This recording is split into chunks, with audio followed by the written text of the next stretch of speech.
welcome to day 2 of Theatrical Song. Thank you for braving the trains, the donkeys, the cows, the cats, the cars, whatever you needed to take to be here. I'm thrilled at the support that this new initiative has. I'm thrilled to see the love for the IVC alive and kicking in Den Bosch. A few little thank yous first. Thank you to my team. Thank you to the stars who are Nicole Richardson, Tom Versailles, and Ava up in the lighting box who have put this technical wizardry together. Thank you.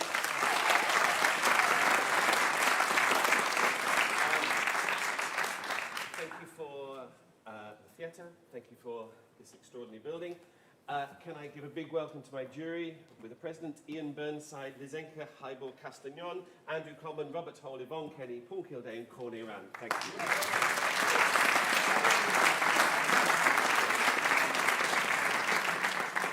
Can I ask you to switch your mobile phones off or to silent? Can I ask you, and some were not listening yesterday, can I ask you not to take footage of the performances?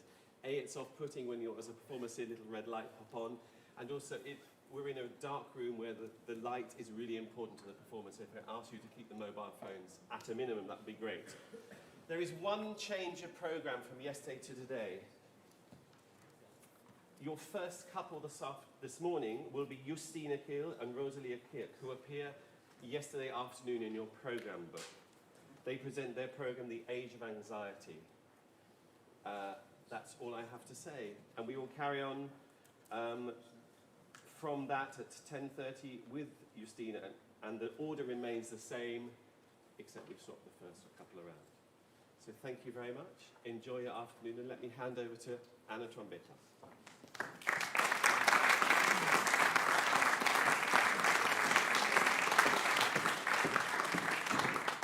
Hi everybody, welcome back to the Pleinzaal of the Theater aan de Parade, here for day 2 of the finals. Welcome also to everyone watching online on YouTube. We so enjoyed seeing everyone's comments in support and encouragement and feeling the energy, not only from everyone here in the hall, but from everyone online supporting our wonderful artists. So thank you so much for that. Just like yesterday, I will be your host. My name is still Anna Trombetta, and I will be interviewing each duo after they finish so that we can pick their brains a little bit more into their experience just as to what just happened on stage, their preparations, and about their program in general here at Theatre and Song. So with that said, I'd like to introduce the first duo. Indeed, we are not welcoming the gentle art of tramping, as it says in your program book. We will be welcoming soprano Justyna Khil and pianist Rozalia Kierc. Their program is inspired by W.H. Auden's poem, The Age of Anxiety. From their program description, this poem speaks of the ever-present threat of war, be it in times of peace or bloodshed, a theme that remains disturbingly relevant. Justyna and Rozalia seek to spark an inner discourse and pose the questions: whose voices am I listening to? Can I marvel at beauty born out of such pain? What can be done? And how can I help? Ladies and gentlemen, The Age of Anxiety.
working week and my Sunday rest.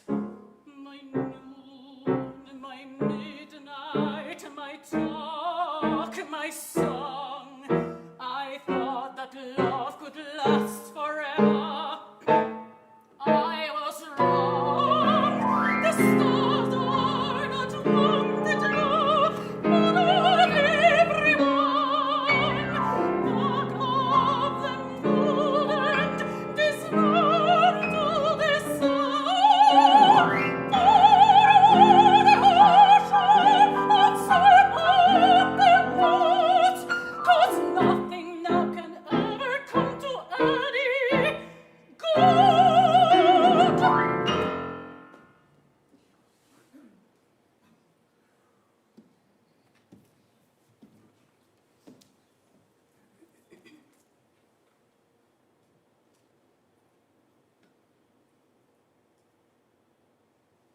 In a packed hall, two vicious rivals, two virtuosos, appear on one platform and play duets to war orphans and widowed ladies grieving in gloves, while to groceries, in clubs and cabarets, crooners wail some miserere, modern enough in its thorough thinness.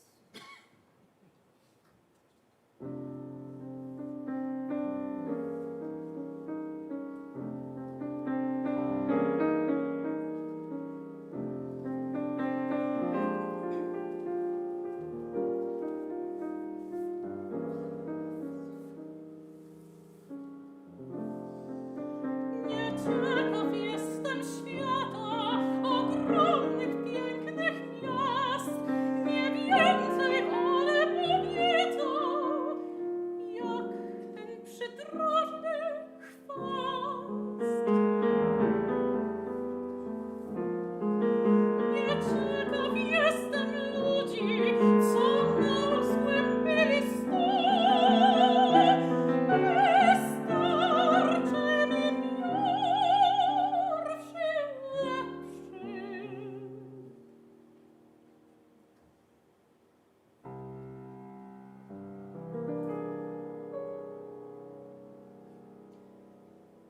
Wystarczy mi byle kto.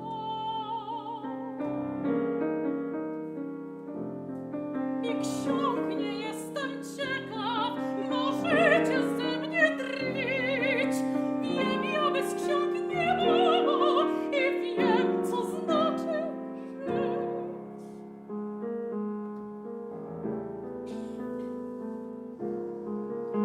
Usiadłem sobie pod drzewem, spokojny jestem i sam.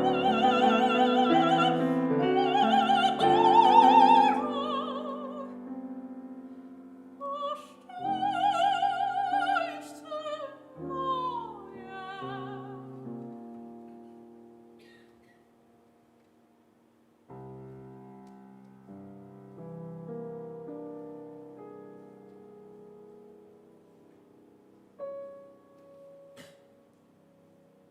Jakże dziękować ci mam.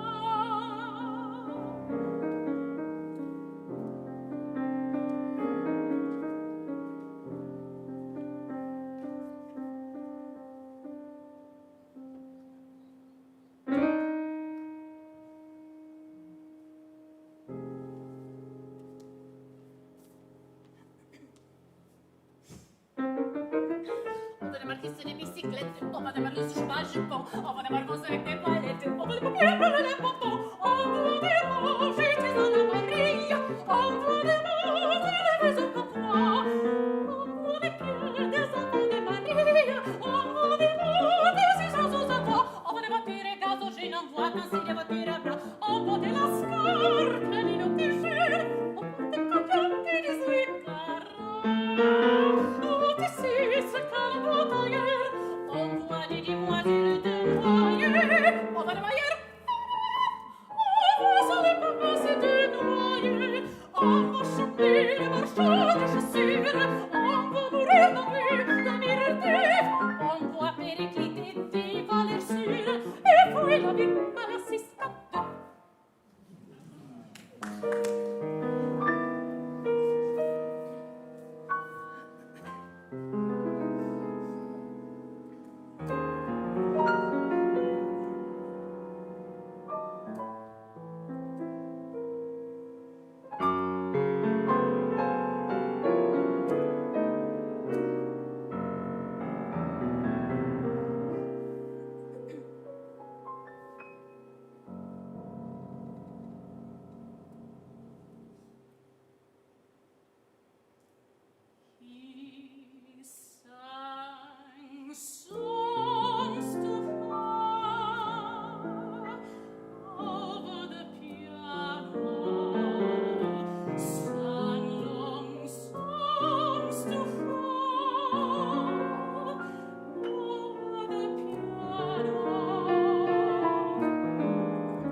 Everybody out the door.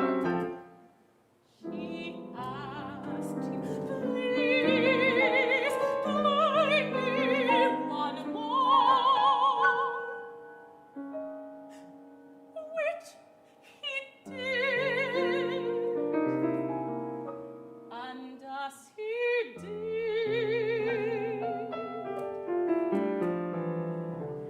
slid off the bench and said to her over the piano,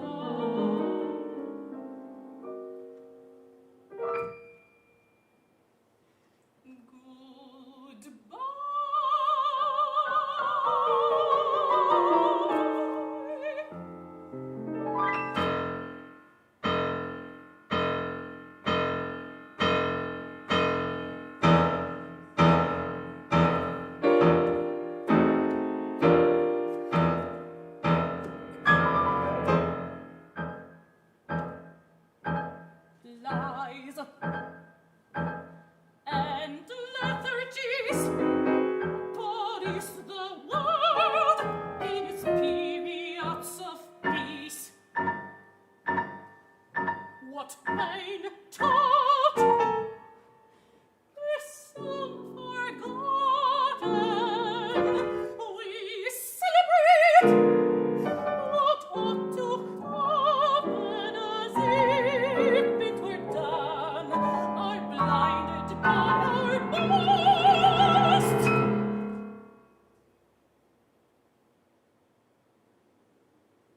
Then back they come, the fears that we feel, we fall asleep, only to meet the idiotic children of our revolts and wrongs.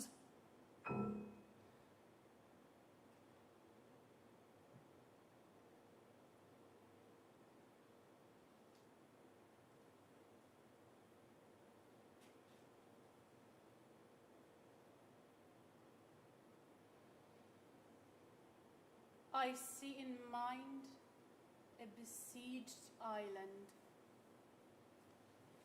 That island in arms where my home once was. Round green gardens, down grooves between white hawthorn hedges.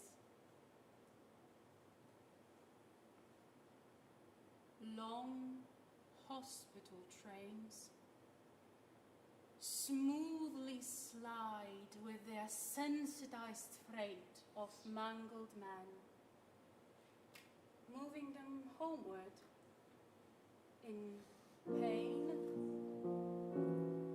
through pastures.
Leaving,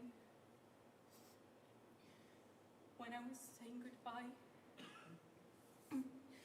when I was tearing up,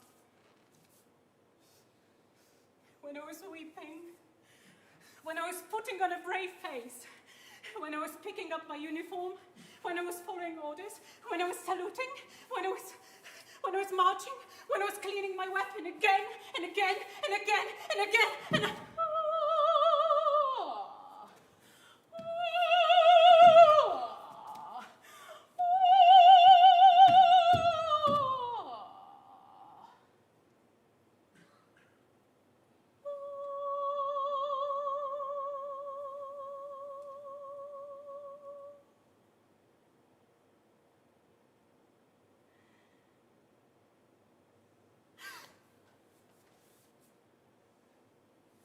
was hiding. When I was trying to keep quiet. When I was crying. When I was weeping. When I was missing my mom. When I was getting my shit together. When I was following orders. When I was aiming. When I was shooting. When I was killing. When I was panicking. When I was aiming. When I was shooting. When I was killing. When I was aiming. When I was shooting. When I was killing. When I was aiming. Shooting. Killing. Aiming. Shooting.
follow me? Just come this way. Just come to the other side of the lights. Here. Oh, Yes. sorry. Getting real up close and personal. Brava. Well done, guys. Thank you very much. Yeah, it's arrived. That was a lot, yeah. You got a little bit emotional at the end there, yeah? Yeah, it's heavy. It's heavy. You guys posed a lot of questions for the audience, for yourselves in this program. Did you find any answers along the way in the process? I think our intention was more like Charles Ives's the unanswered question. I don't think there are any clear answers to the problems that we sort of talked about, we tried to talk about in our program. I think our goal was for everyone to find their own answers in their souls, their hearts, their brains, wherever you like to find answers best. For us, I think there's still no answers. We are just relieved we could express this on this stage. And also, before we move on, we'd like to thank three people who are very important in this process. Our musical mentor, Olga Pasichnik, who also is a prize winner of this very competition. Anna Kłosek, who is a photographer who provided these beautiful photos from the Ukraine war front. And also Justyna who is our videographer and social media producer.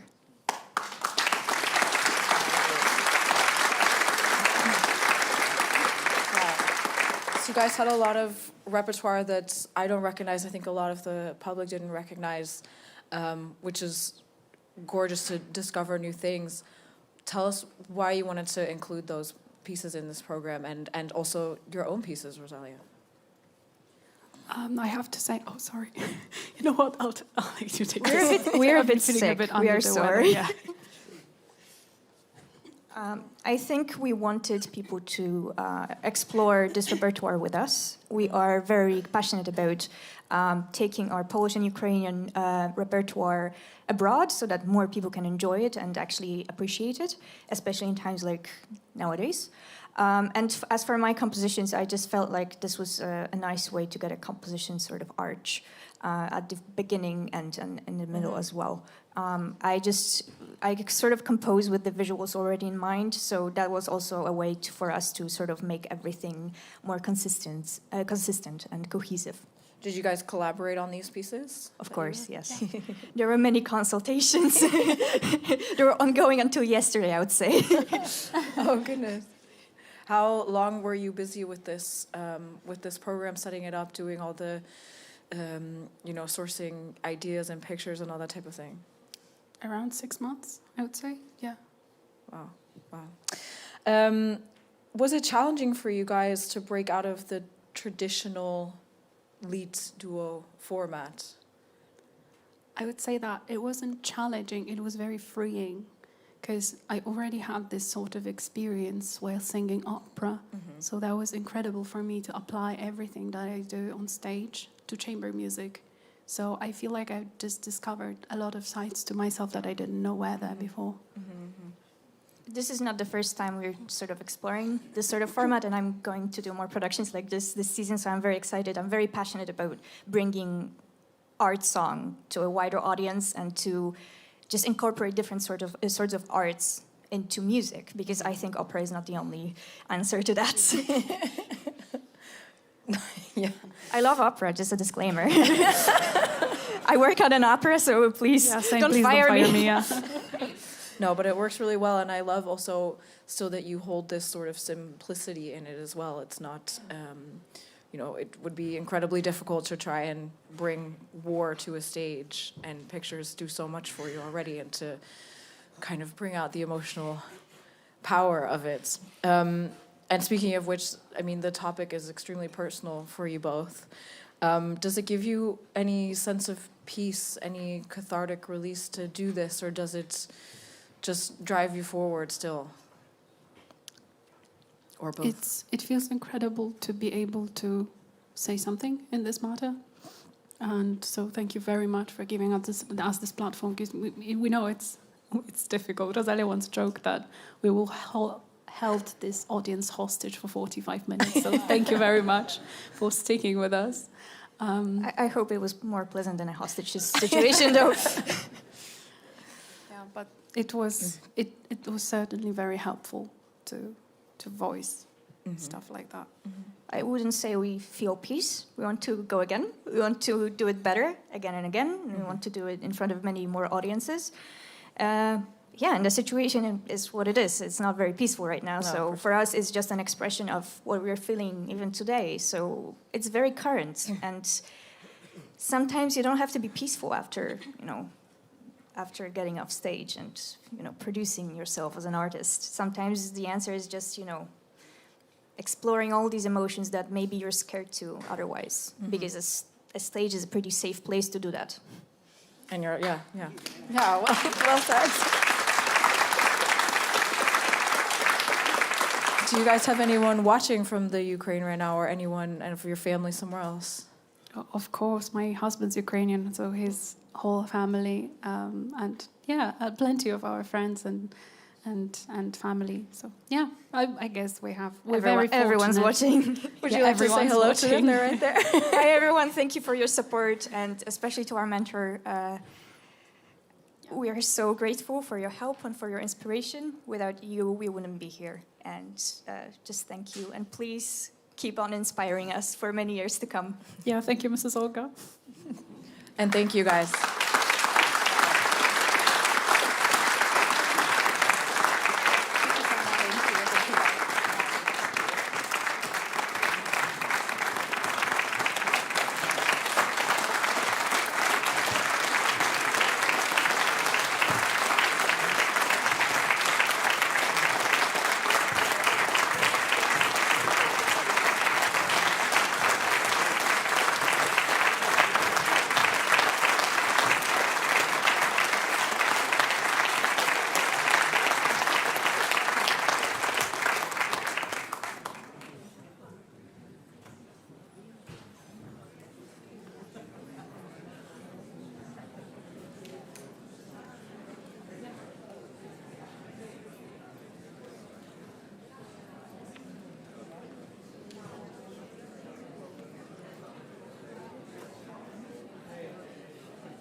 Ladies and gentlemen, dames en heren. The story of Goethe's Mignon is one that artists come back to time and again. But it's one that our next duo, soprano Julika Hing and pianist Julius von Forstner, thought lacked a certain perspective. Mignon's. And so they asked the question, how would Mignon reflect on her own story if she were given the chance? In their performance, they seek to present all of the facets of a transformation from a suppressed woman into a strong and independent one. And in general, the program serves as an appeal for emancipation, women's rights, and universal human equality. Ladies and gentlemen, Silhouette of Mignon.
was the day I died.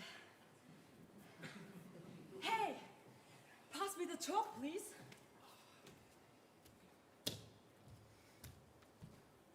"10 years. Happy anniversary." Time doesn't really seem to matter once you're dead.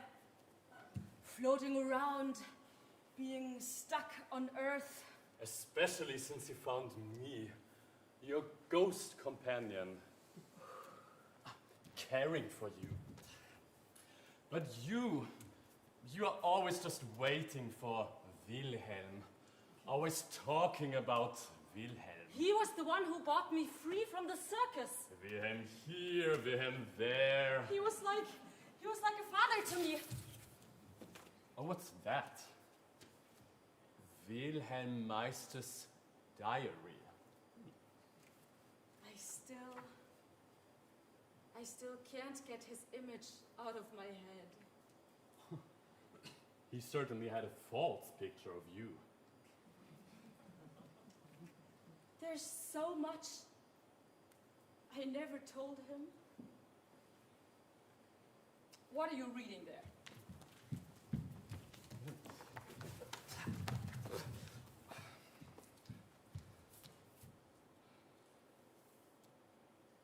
Mignon's presence gave me pleasure, yet I cruelly neglected her.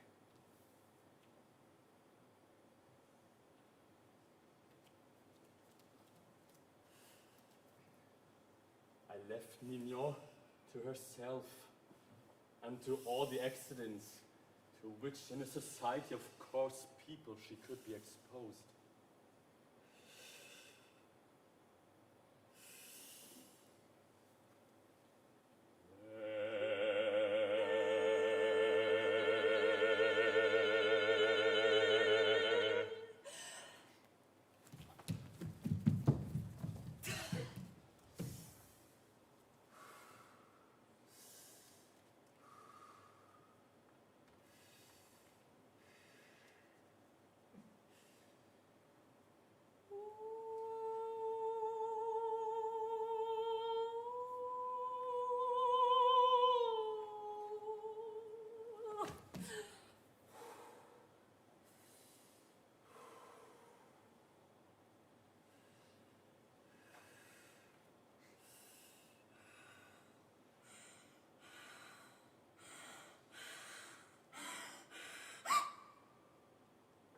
When I was lured to a trap, when I was taken away, when I was losing track, when I was forced to stay, when I was having heart attacks at the age of 12, when I was shocked, when I was mocked, when I was rejected, when I was neglected, when I was mute, unable to speak my truth, when I was lured to a trap, when I was taken away, when I was losing track, when I was forced to stay, when I was having heart attacks at the age of 12, when I was shocked, when I was mocked, when I was rejected, when I was neglected, when I was mute, unable to speak my truth.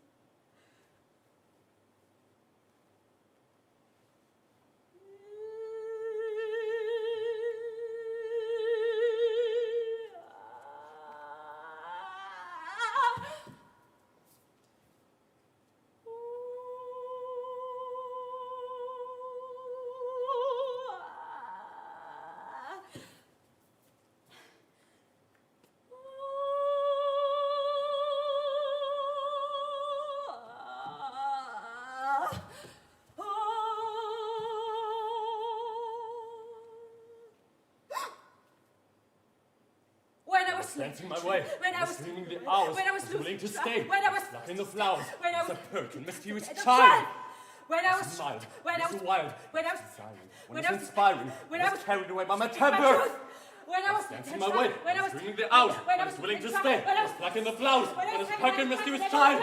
when I was Mine, shocked, when I was was wild, mocked, when I was was desiring, rejected, when I was was inspiring, neglected, was carried away by my temper.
happened was Forstner when I was having my class at the age of 12. I was shocked and dismayed when I rejected or as neglected.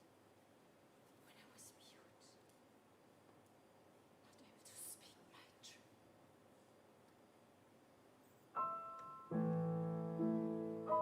So lass mich scheiden, bis ich werde.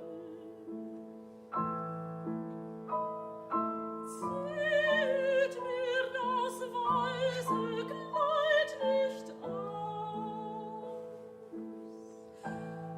Ich eile von der schönen Erde hinab in jedes feste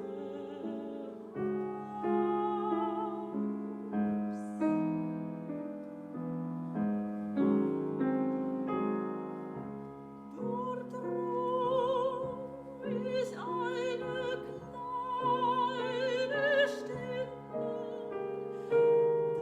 dann öffnet sich der frische Blick. Ich lasse dann die reine Hülle, den Gürtel und den Kranz zurück.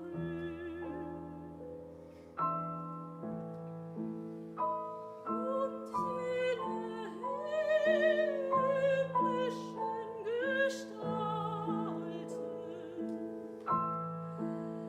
sie fragen nicht nach Mann und Weib und keine Kleider, keine Falten umgeben den verklärten Leib. Zwar lebt ich ohne Sorg und Mühe, doch fühlt ich tiefen Schmerz genug. Vor Kummer altert ich zu früh, macht mich auf ewig wieder jung.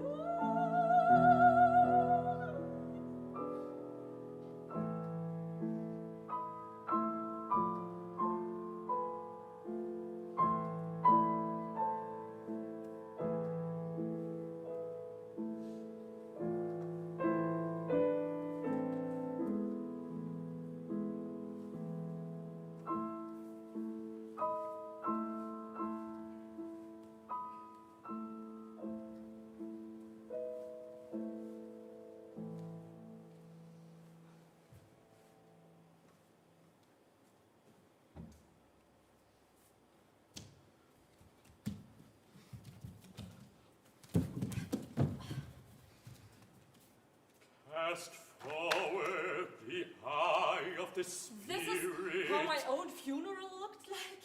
In the solemn company repose this one dear child. Child. And eine Karen, she wonders not. Is it? I was 17 when I was in that casket. The flowers of the meadow she plucks no longer. I always refused to wear dresses.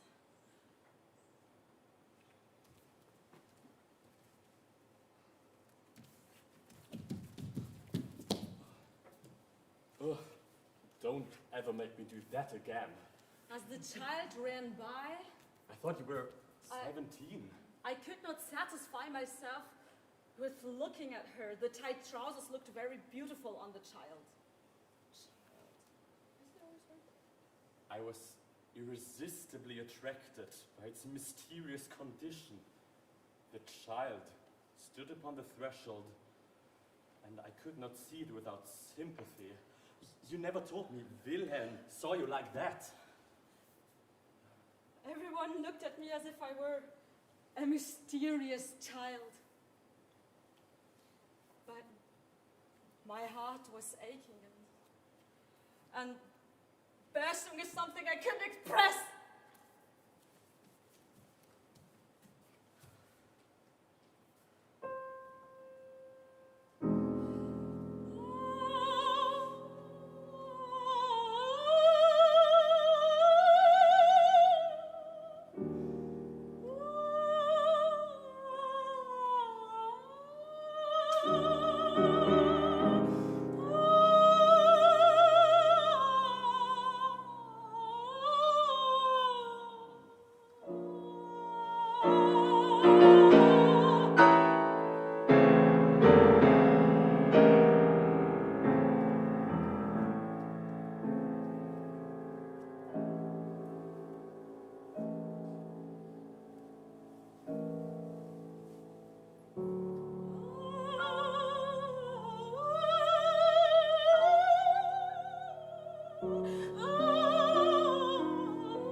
Es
say when I was having the text at the age of 12, and I was shocked when I was able to speak my truth. But When you I was can talk to me when I was now. taken away, when I was losing track, when I was supposed to stay, when I was Hey! having the text at the age of 12, I made a vow to never speak about my past. But you don't have to be ashamed. Promises, you know, they don't really matter once you're dead. Why do you never talk to me? You never told me, for example, who your parents were. I was kidnapped. It's complicated. But from where? Like, who was your mother? And who was your father? I don't know!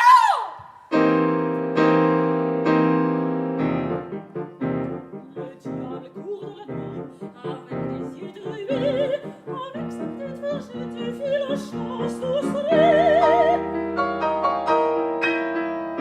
Il en peut trois s'emmêler, les jette à l'abreuvoir, avec sa petite vergée des figures les potagers.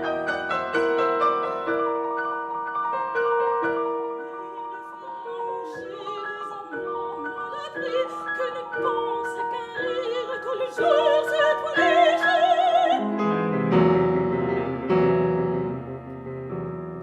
Et quand au roi venu, leur cœur à l'abreuvoir.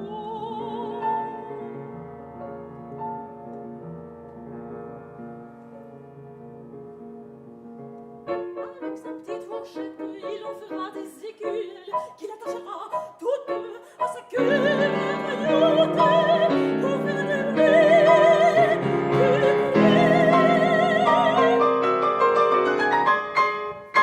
Pour la nuit d'orage.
Nächt'gen Stunden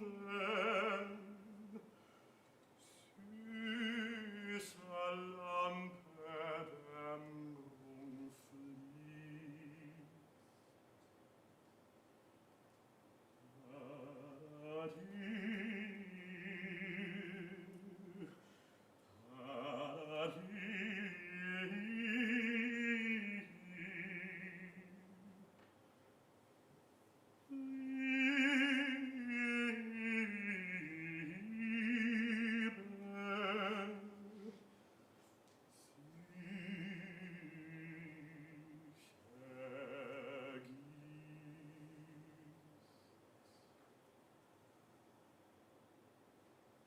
I'm so sorry. I didn't mean to offend you. Maybe we should just talk about something else. What harm can such an old book do us? I wanted to bite you. What? I wanted to kiss you. No, don't go there. Not again. Please, stay with me. I'm running ahead to hide in your apartment. With Wilhelm? But weren't you way too young to sleep in his bed? I'm reaching the top of the stairs. What's that? A woman in a white dress? I'm hiding myself. I thought Wilhelm was like a father to you, not a lover. She slips into your chamber. You arrive and I hear you push across the large bolt.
Harper?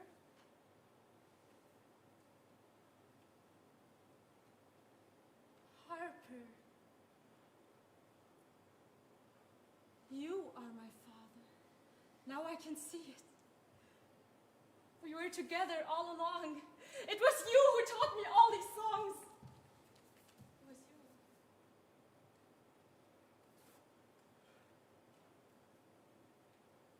You don't have to be ashamed. We're free now. Let's go home. Let's go home where we belong.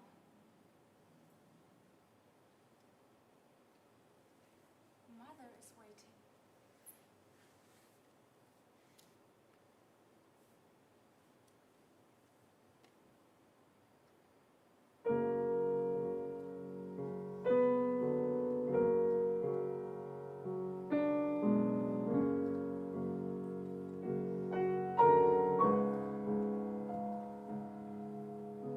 Keroncong.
All right.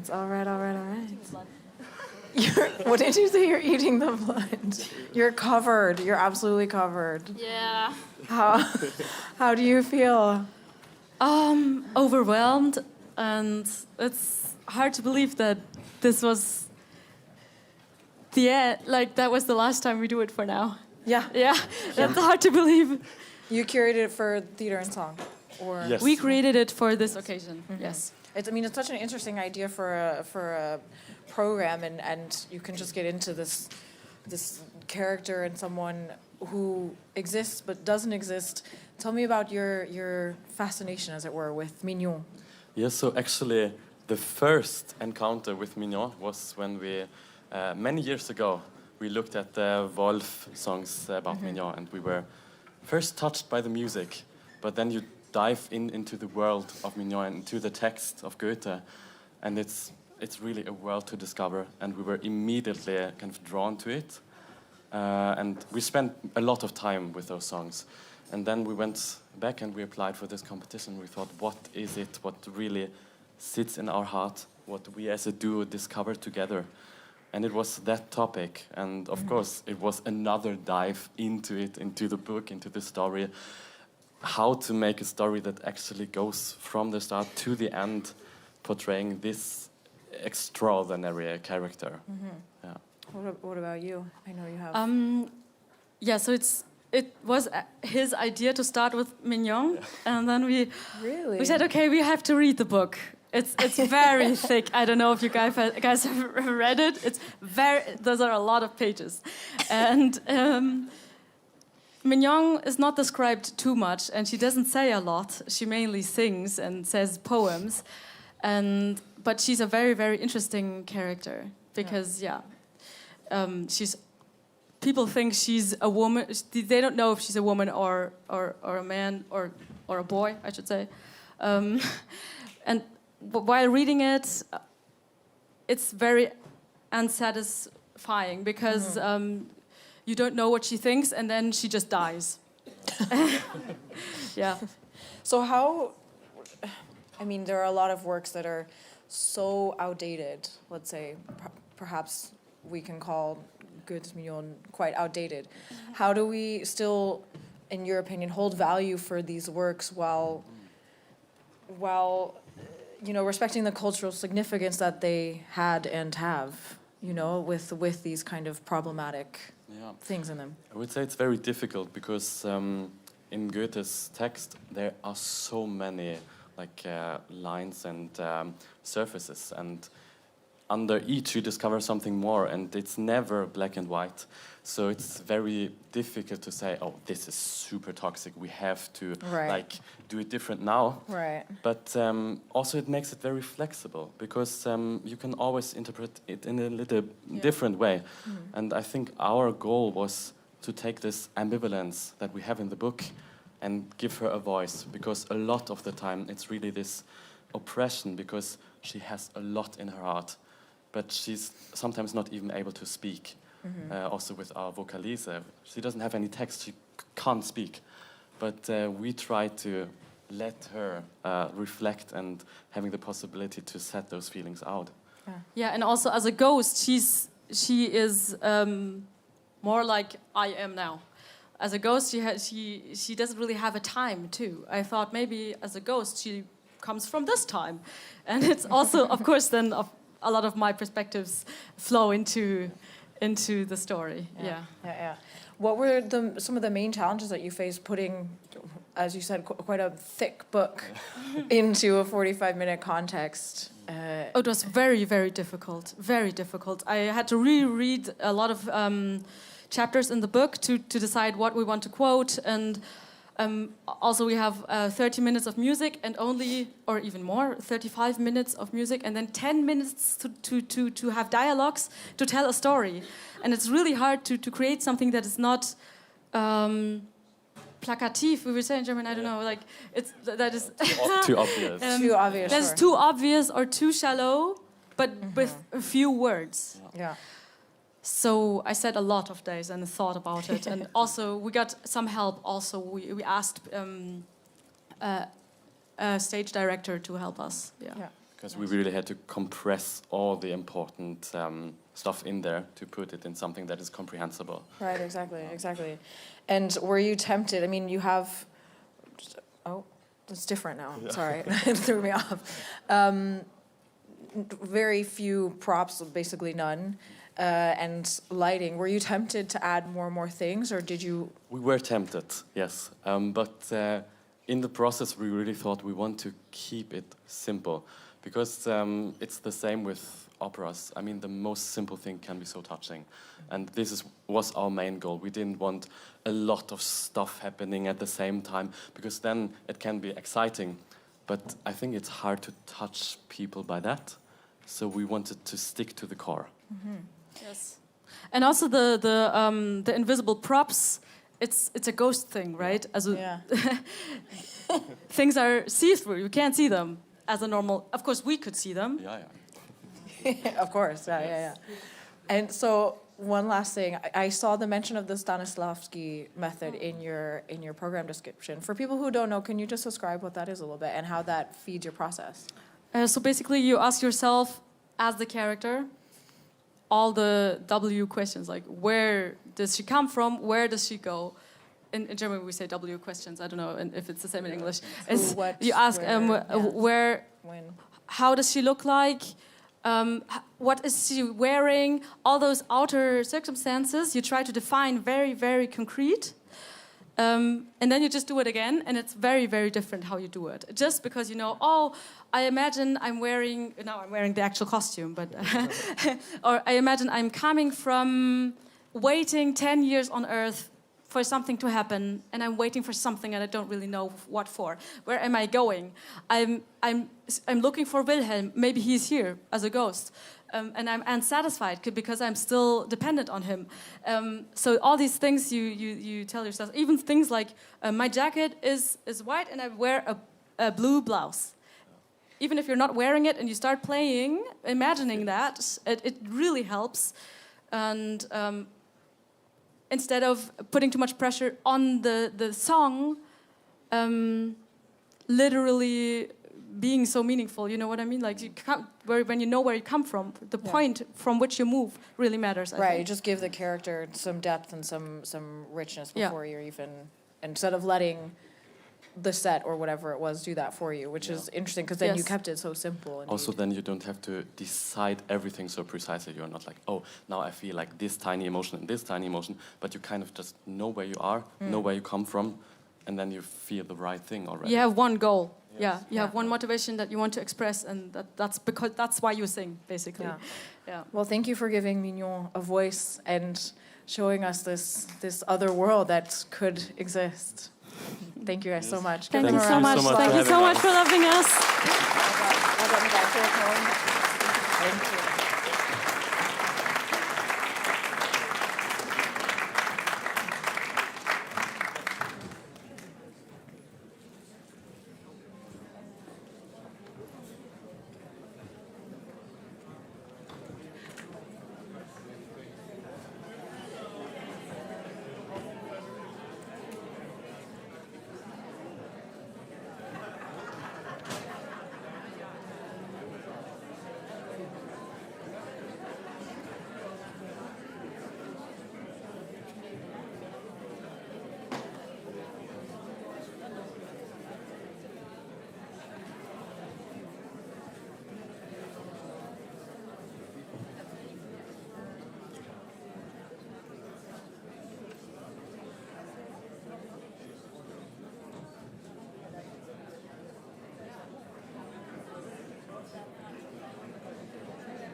Oh, dankjewel.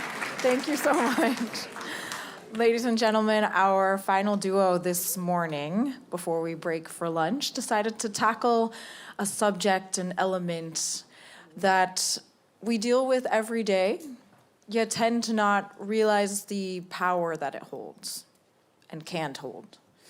For this duo, the duality of water, its power to provide life, its presence in our bodies, and its ability to wreak havoc and destruction, sparked the interest and imagination of Dutch duo soprano Noëlle Drost and pianist Jorian van Ney, and became the performance that they'll present to you in just a moment. Ladies and gentlemen, The Memory of Water.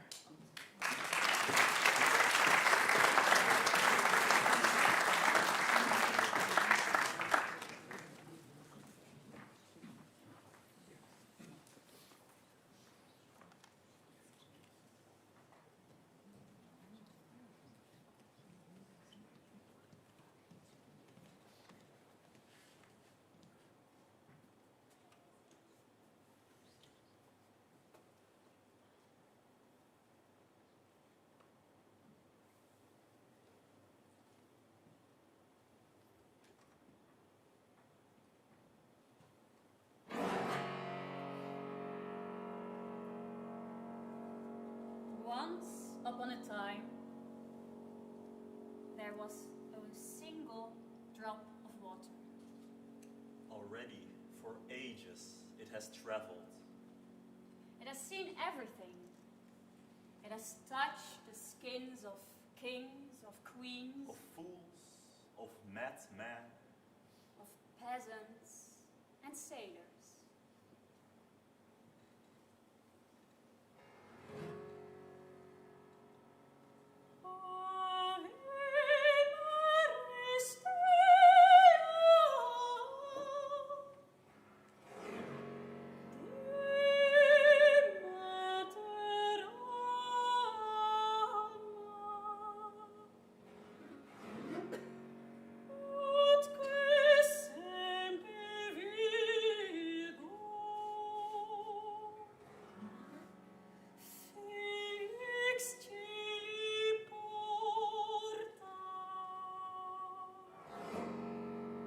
has seen the rise and fall of empires and It saw has the changes. seen the most beautiful moments and the most horrible wars.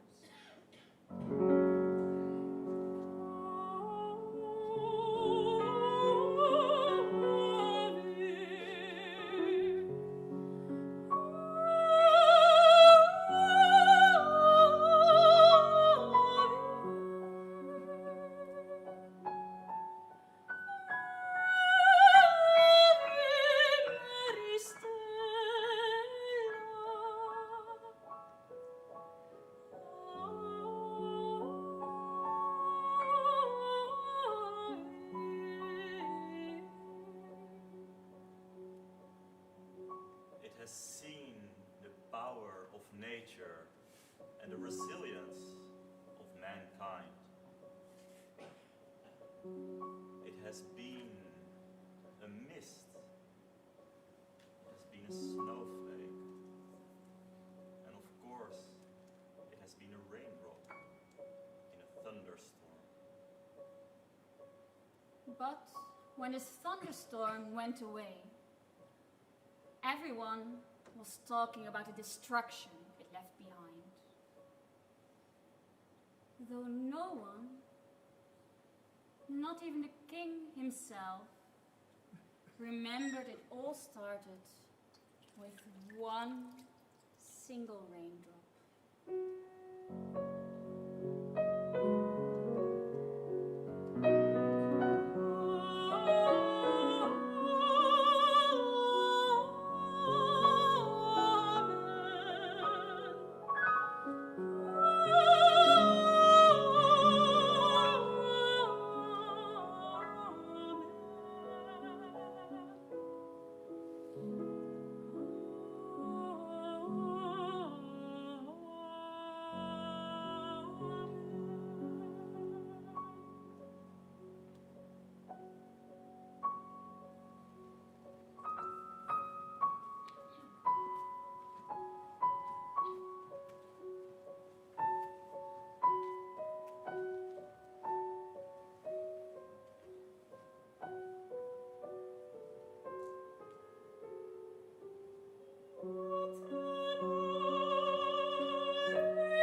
raindrop continues its journey.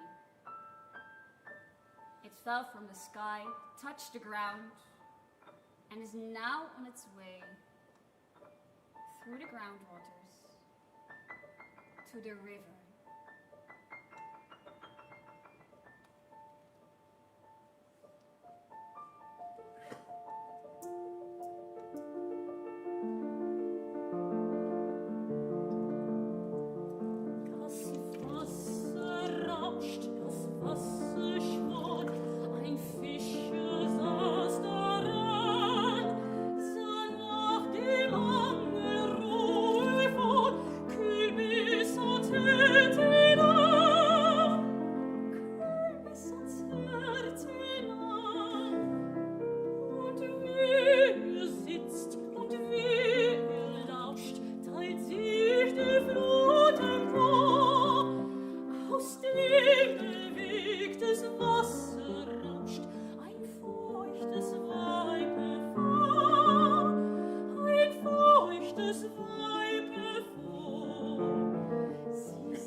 Wüsstest du, wie's Fischlein ist, so wo ich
time, our water drop is in the river. There, it sees everything. All the dirt, all the waste, all the dead bodies. All the things people want to be forgotten. The river has no other choice than taking it all in. She does it until she cannot take it anymore.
This program will be continued after this commercial break. Thank you all so much for watching until here. We will now have a little commercial break to thank all the sponsors who made all of this possible. So sit back, relax, and take a sip of water. It's important to stay hydrated.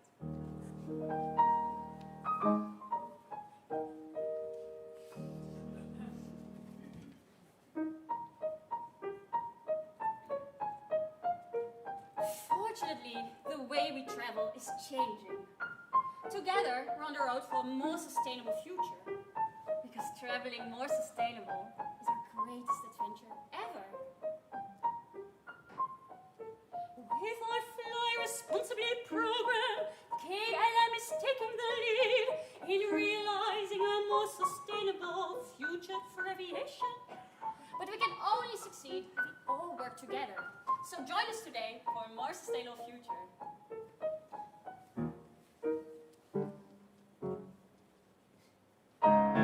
We're often on the road to work, to go grocery shopping, take our children to sports clubs.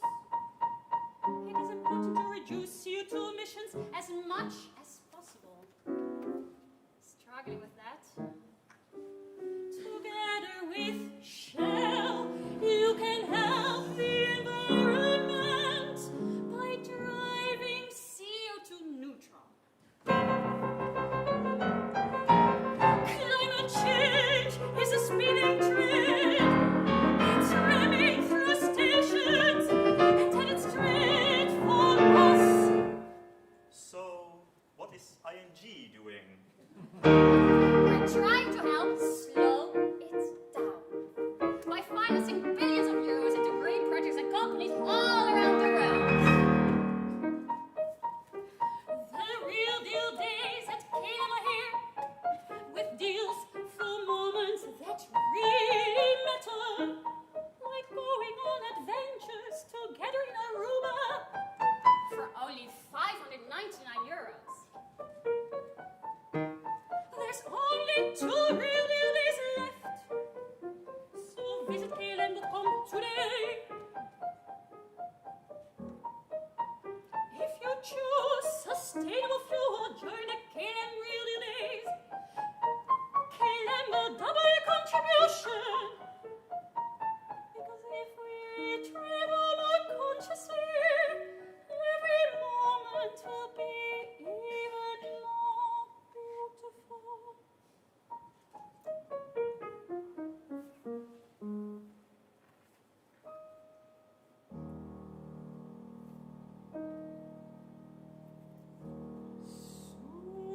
Saudi Arabia is proud to participate again and supporter in the COP28 agreement in Dubai, committing to a transition away from fossil fuels. The kingdom remains unwavering in its commitment to climate action. CO2 neutral driving is now even easier. With compensation on, you will automatically drive CO2 neutral. That way, you will never forget it, or just to compensate per tank. We are searching for a cleaner future. Search online for Shell.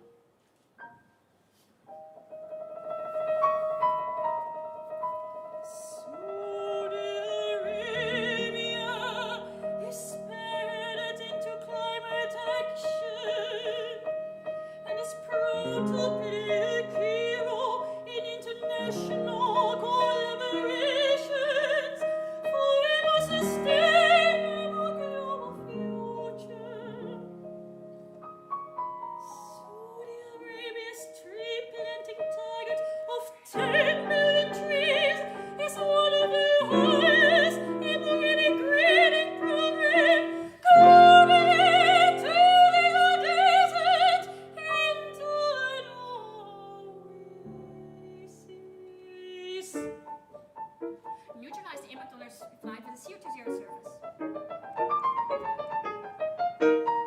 Be a hero, fly CO2 zero. The biggest threat to our planet? Pessimism! At ING, we steer our portfolio away from high carbon technology. We do our part as a bank, together with the clients, and commend others who are doing the same. We're focused on the future, moving step by step to make the biggest difference friends we beg. For us, for clients, for the world. There's still tickets to Aruba for only €499.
When I was thinking about a future, when I was thinking about a future, when I was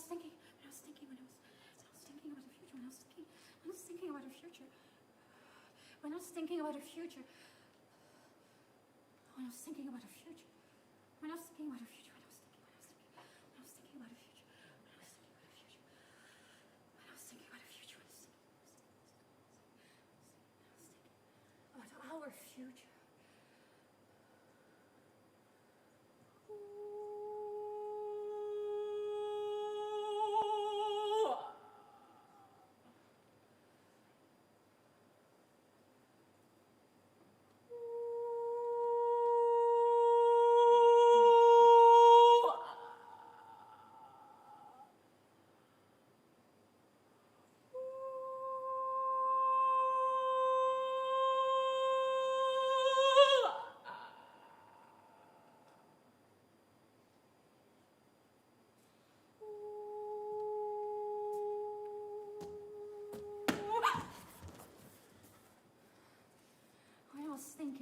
When I was thinking about a future, when I was thinking about a future, when I was thinking about our future, when I was thinking about our future, when I was thinking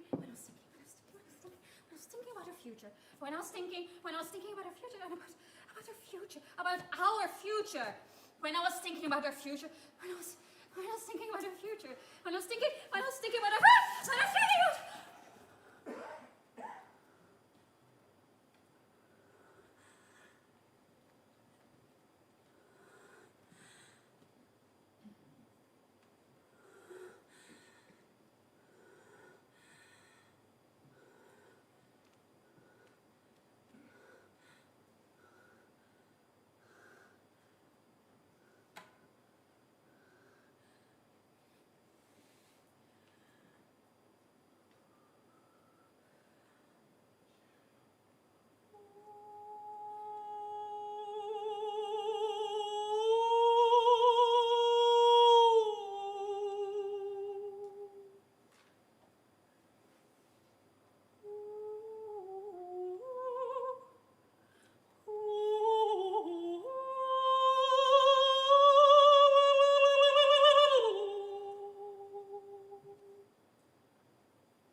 when I was thinking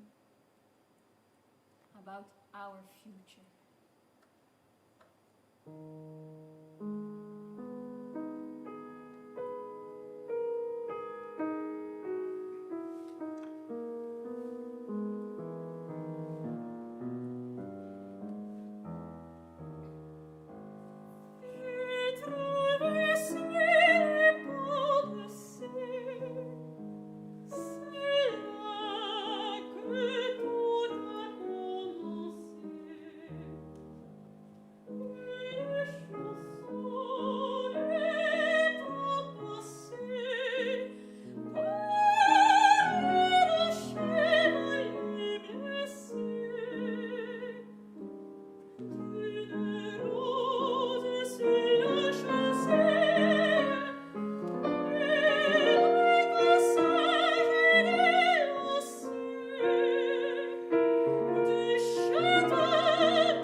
Scientists predict that the sea level will rise by 30 centimeters in 2050.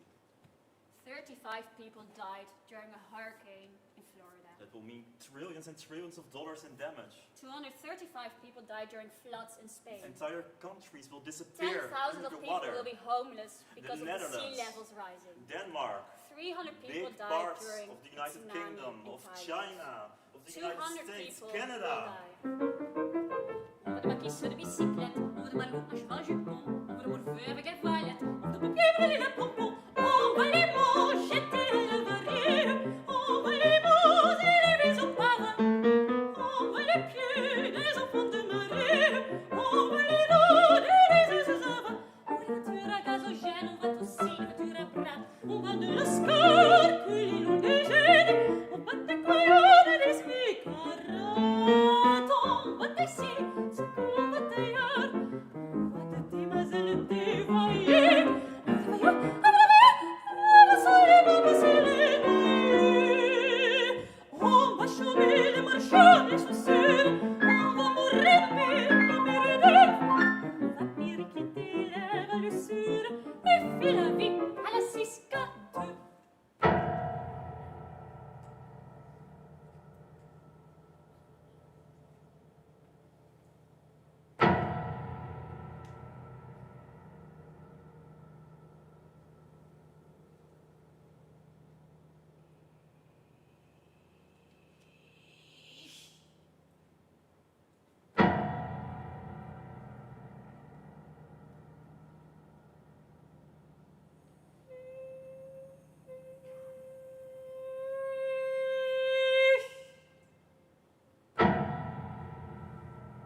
tomorrow. People will speak of the destruction that the water left behind. Though no one, absolutely no one, not the kings, nor the queens, and especially not the presidents, will remember that it all started with one single rainfall.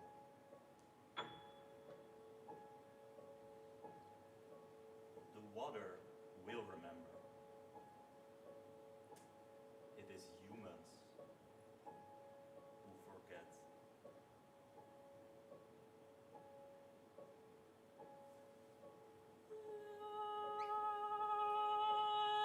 Let it be forgotten as a flower is forgotten.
Holy moly, well done, guys. That was wet. Yeah. It was wet.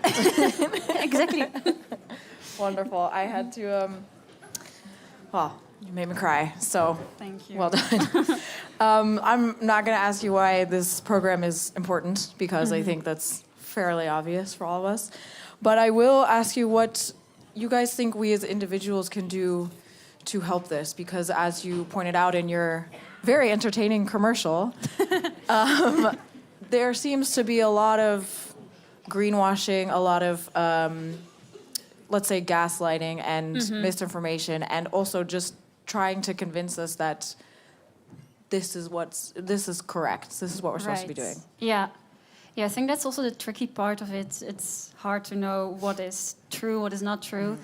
But like with our program, we wanted to say like exactly you can actually make a small difference, and if everyone is kind of trying to do some effort to inform themselves and to see what is good for the climate, what's right for the climate, and everything, and that can actually make a difference, because sometimes it feels like we don't have any power as individuals, and those bigger companies make a big difference, of course, and they're not always willing to, invest and everything into more like climate-friendly things. But yeah, like that is one single raindrop can make a difference, and that we as individuals can also make a difference. Is that why you chose to come from the perspective of the one raindrop, then?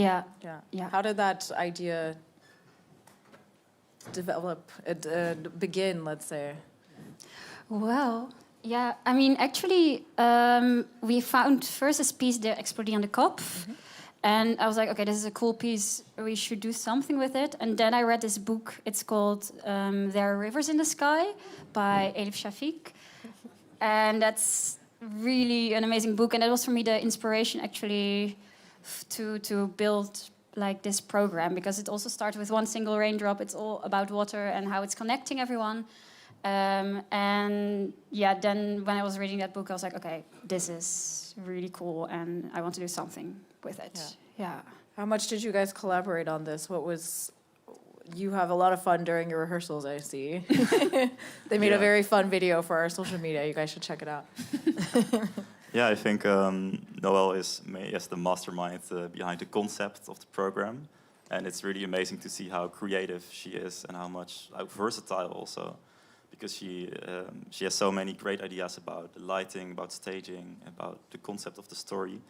And and the rehearsals were really fun, and we were just trying to work out the concept together, and also to make it a musical whole, because what I was a little afraid for is that there will be like awkward silences.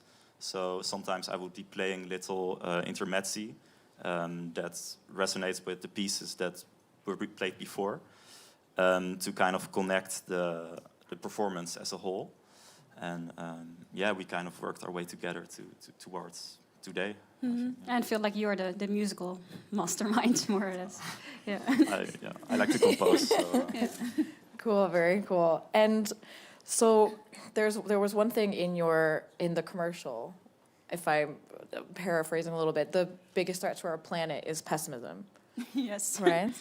And you said that it means a very, let's say, satirical, sarcastic way of bringing it. That's, of course, the way that they think about it is different from perhaps something that could actually be true. Do you think it's true that the biggest threat that we have is pessimism? I'm not sure if it's the biggest threat, but it's definitely a threat. And I think it's, in general, important to stay positive and to have hope. And we also wanted to have this program, that it's not finishing in a very depressing way, but that there's still hope, and that's, it's possible to make a change. There is something we can do, yeah. Definitely. Yeah. Well, thank you guys so much. I think you might be a little bit cold. Yes, definitely. I'm going to let you dry off. Thank you guys so much for your program and for bringing this topic once again to the top of mind. Thank you guys. Thank you.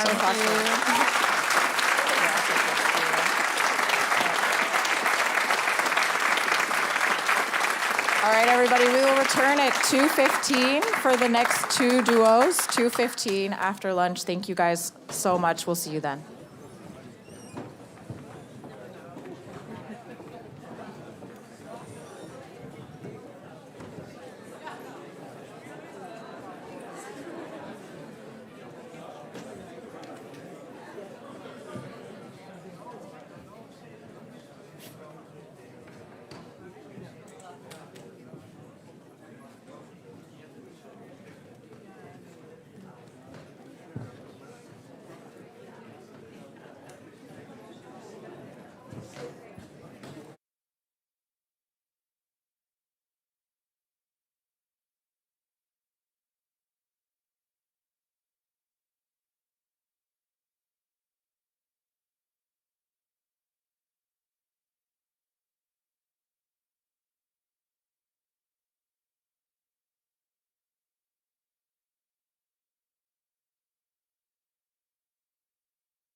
applaud. I wish that happened in my real job.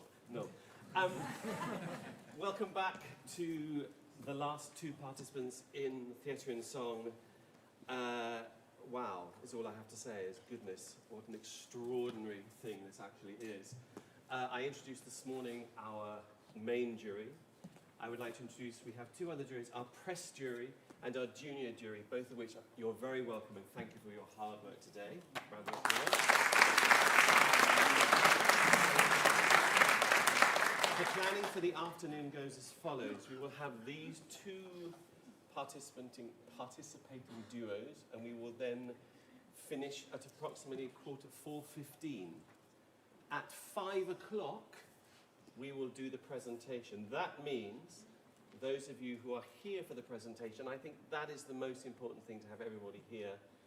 You need to be in your seats by 10 to 5. I like to run a swift presentation in and out.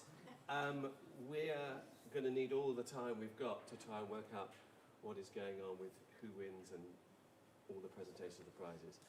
The mayor will join us at 5 o'clock. He likes things to be on time. So if you can be ready, and without further ado, I'll shut up and hand you back to Anemoia. Thank you.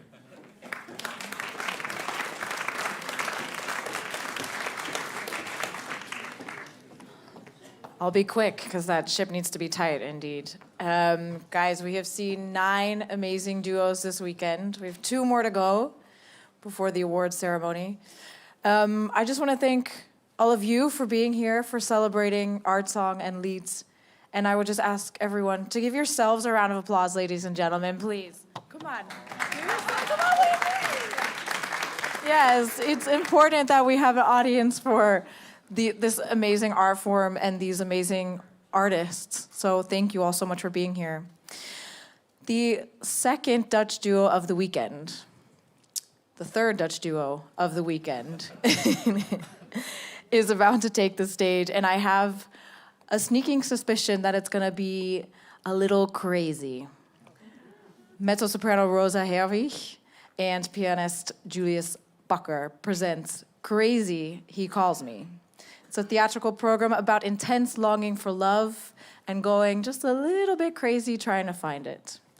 We step into the chaotic mind of a woman alone in her room, desperately waiting for the phone to ring. Ladies and gentlemen, Crazy, He Calls Me.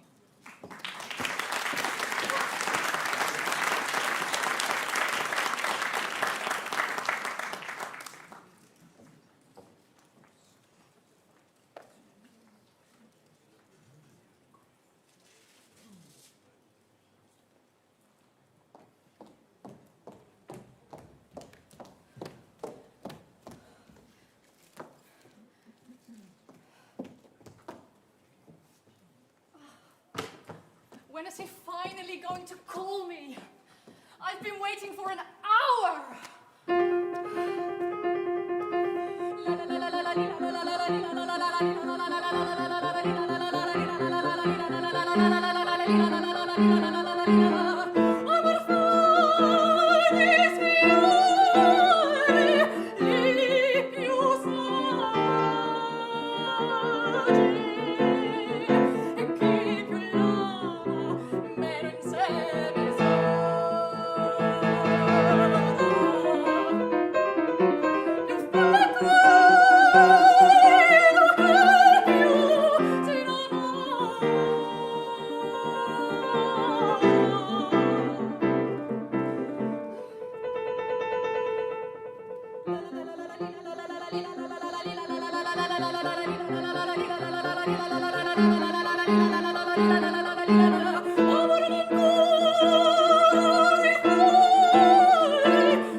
right. I lied. I haven't been waiting for 1 hour. I have been waiting for 4 days. I know what you're thinking. Yes, he is seeing someone else. But that can't be serious. He loves me. Right? I mean, we call occasionally. He's quite busy, so he just calls me whenever he's free. And I wait. But that's okay. That's fine. That's all right. I have time.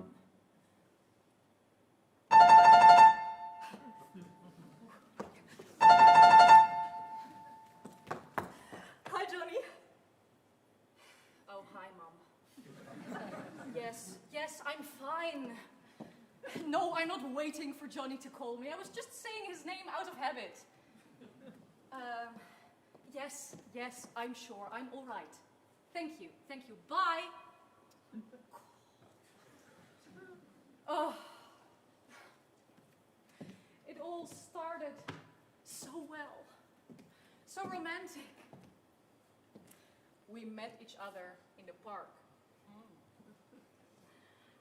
I remember that day like it was yesterday.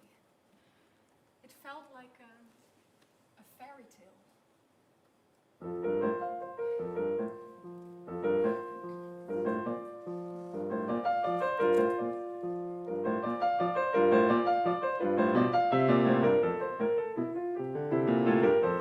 Dort oben am Berg, in dem hohen Haus, in dem Haus. Da gucket ein feins liebs Mädel heraus. Es ist nicht dort daheim, es ist nicht dort daheim. Es ist des Wirts sein Töchterlein. Es wohnet auf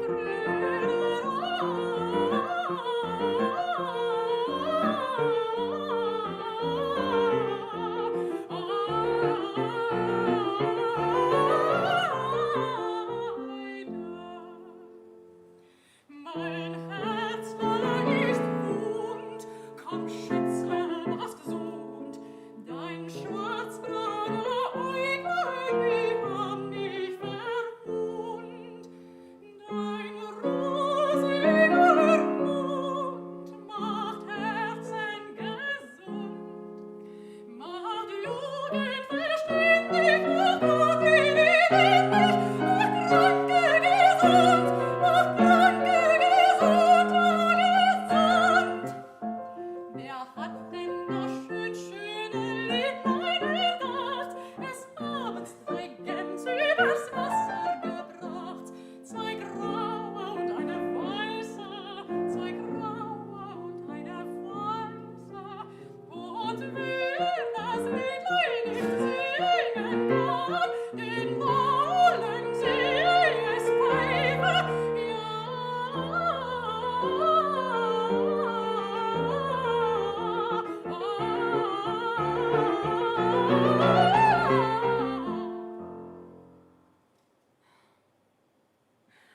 Oh, well, in the beginning, I wasn't even that into him, you know. Oh, she was. I mean, the first time he slept over, I woke up in the morning and saw him walking through my house, and I thought, not that handsome. And how do I get him out?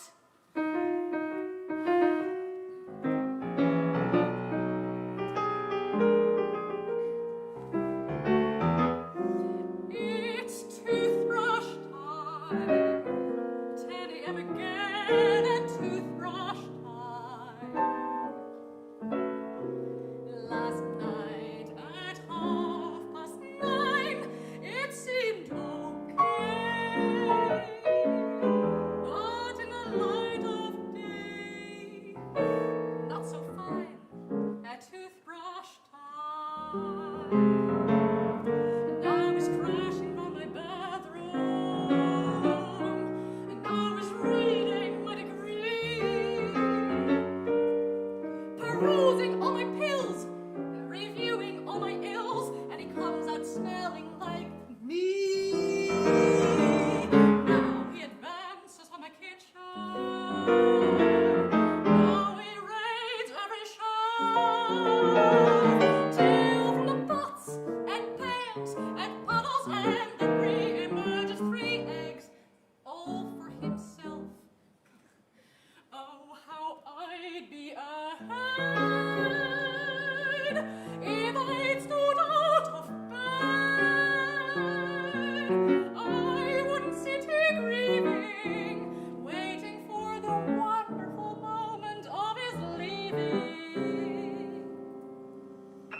You've got to go too. I'm so glad you understand.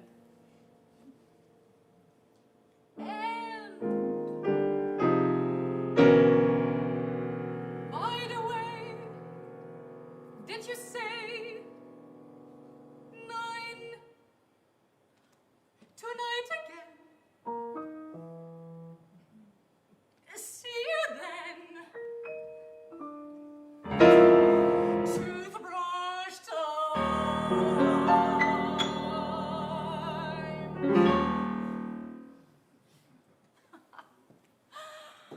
Oh, who was I kidding? He was perfect. And I fell madly in love with him.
Sorry, who are you? No, thank you. I'm not interested. No, I don't need another phone subscription. Yes, I'm very sure. What? No, also not a holiday to Spain?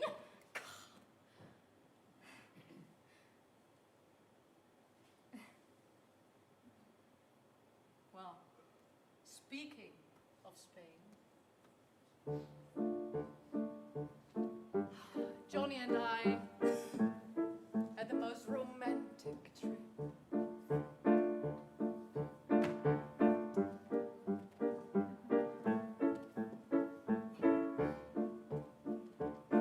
En medio a mis colores,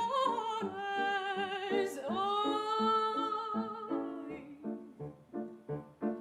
pintan nuestro buen día, ay, cuando la nos envía, ay,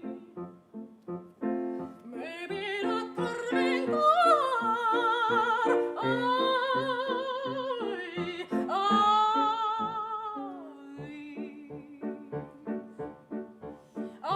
cuando la dijo, habrá siempre, siempre dichosa. ¿Cuál es el día mío?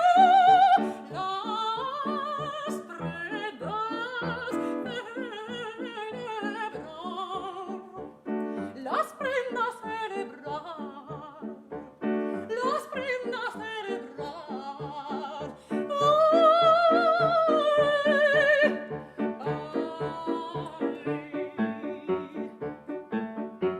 Me mandó que pintara, ay, asuntos sobre la mano,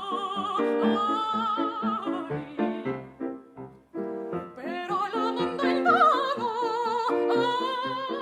ay, solo por soñar, ay,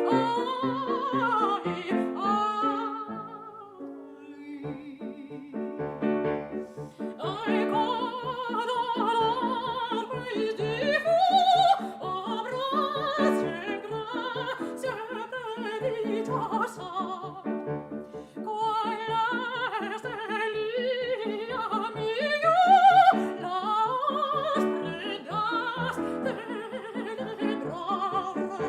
Las prendas celebrar, las prendas celebrar, las prendas celebrar.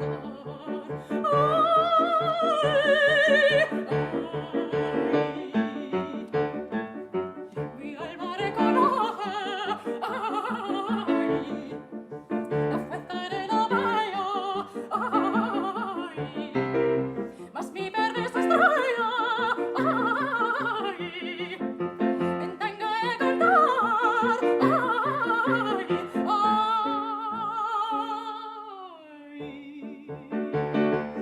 ay, cuando largo y dijo, siempre, siempre dichosa. ¿Cuál es el día mío?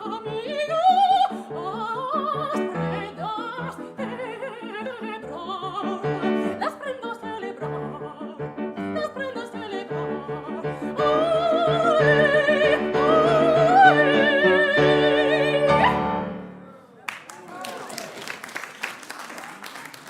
Oh, it was fantastic. It wasn't that fantastic. Oh, it was. No, it wasn't. It was. It wasn't. It was. No. Yes. No. Yes. No. Yes. No. Okay, you're right. It wasn't. We fought a lot. And Johnny just always did whatever he wanted.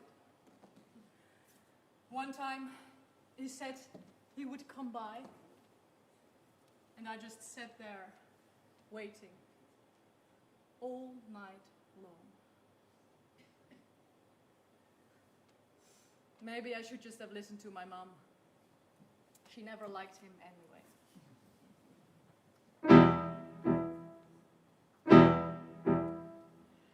Bin jung gefiel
I know.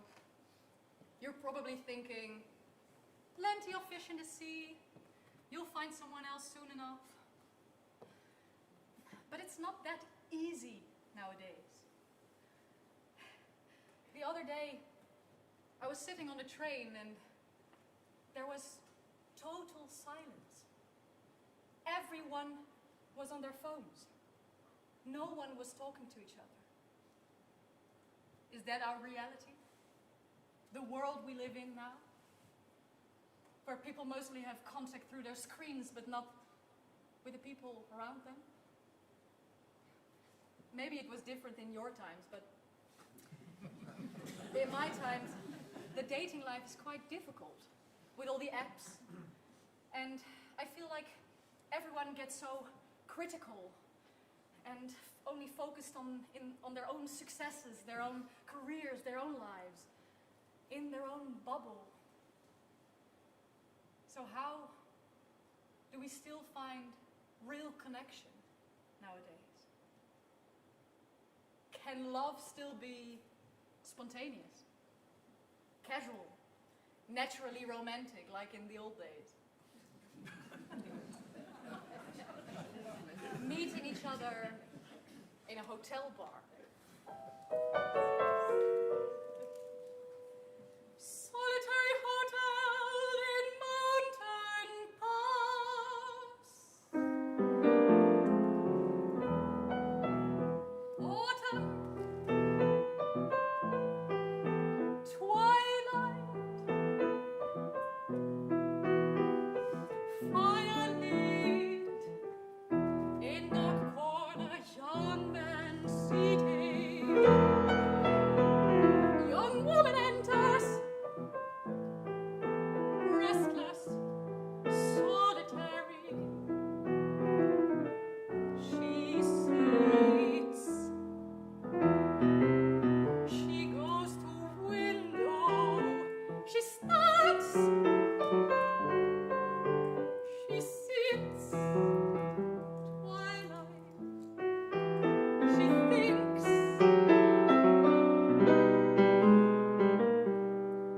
On solitary hotel paper, she writes. She thinks. She writes. She sighs. Wheels and tools. She hurries out. He comes from his dark corner. He sees a solitary paper. He holds it towards fire. Twilight.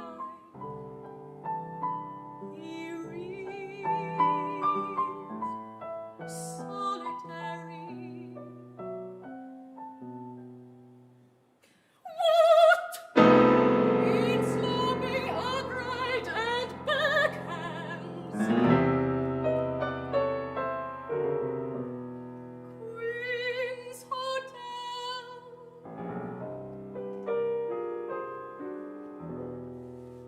Queen's Hotel.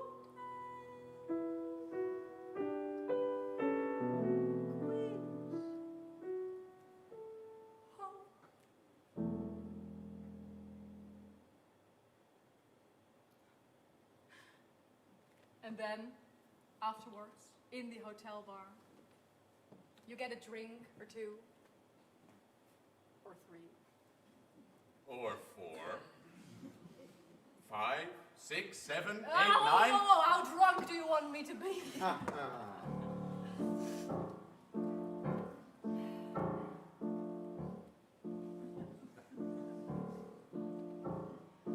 Of all concoctions alcoholical, I know but one that's diabolical. I simply thrive on old champagne and sparkling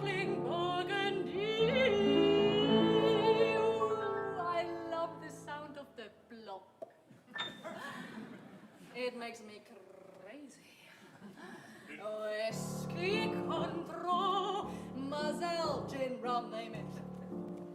Or eau de vie are just like tea. Ba, ba, ba, ba.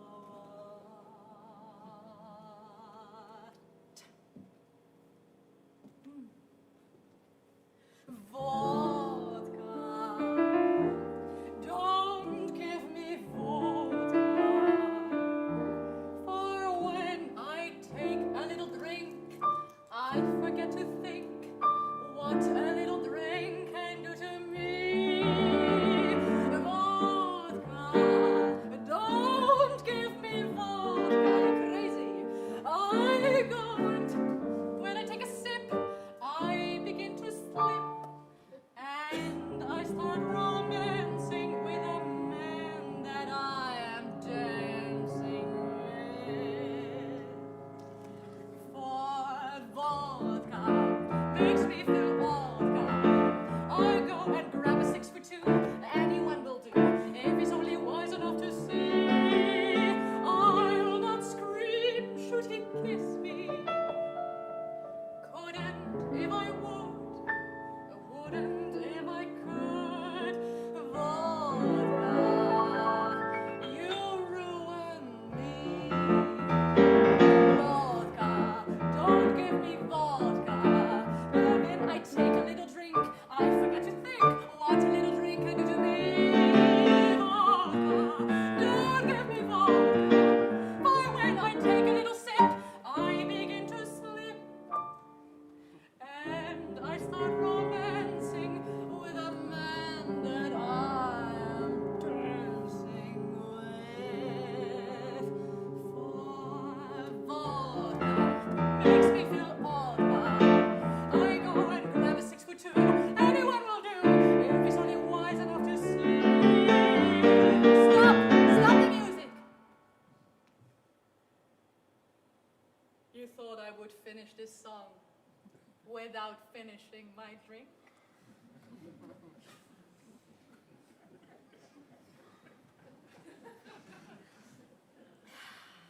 I'll not scream should he kiss me. Couldn't if I would. Wouldn't if I could. Vodka, you ruin me.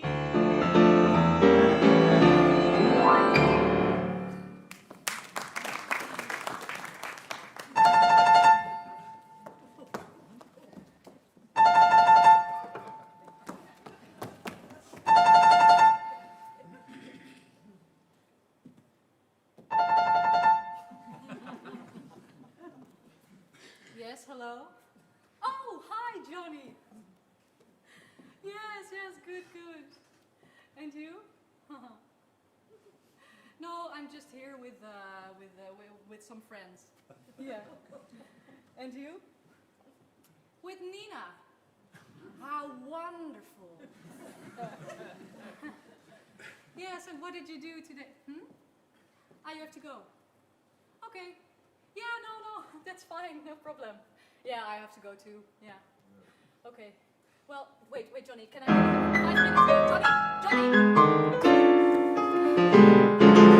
I don't get it! What did I do wrong? Did I do anything wrong? It was always you were the one that... And I always forgave you.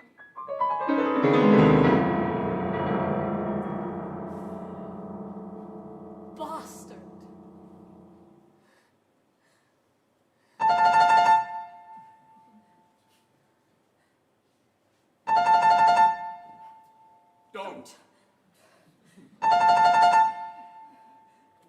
Don't answer. Do you really want this?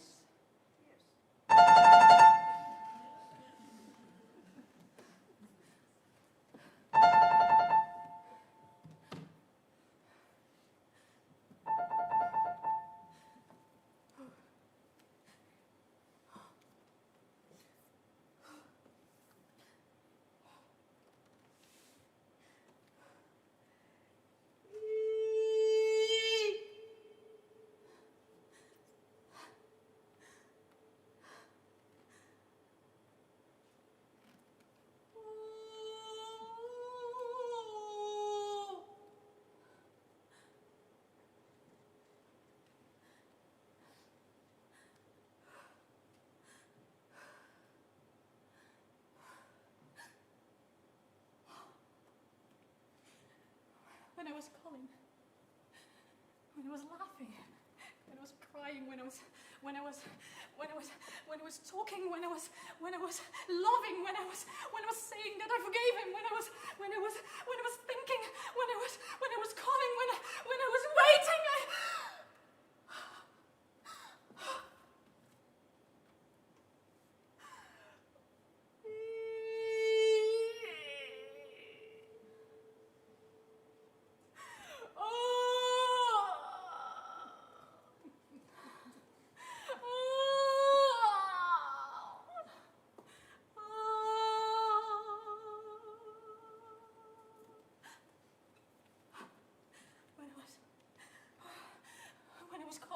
When I was talking, when I was saying I loved him, when I was dreaming, when I was imagining, when I was thinking about the future, when I was daydreaming, when I was planning, when I was fighting, when I was fixing, when I was waiting.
When I was waiting,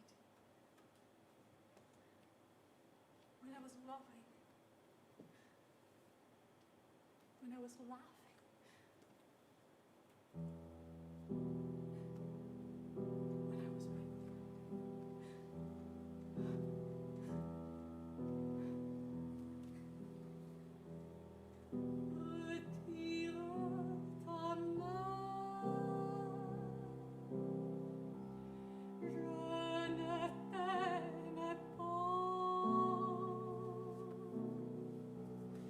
Car tu l'as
demande rien.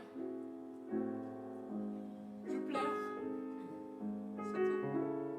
C'est tout. Je ne t'aime pas, je ne t'aime pas, oh mon bien-aimé. Retire ta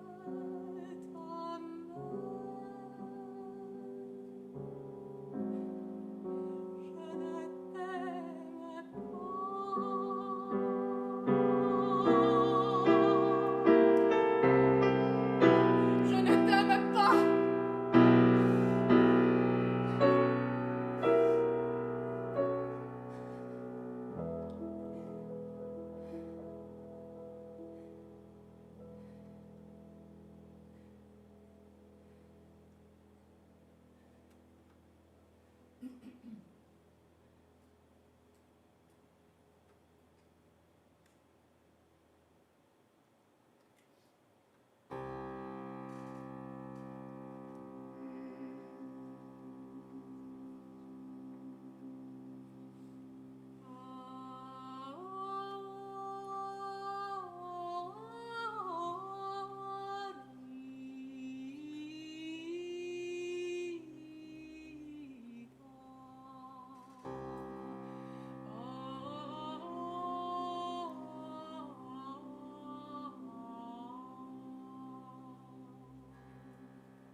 Dimis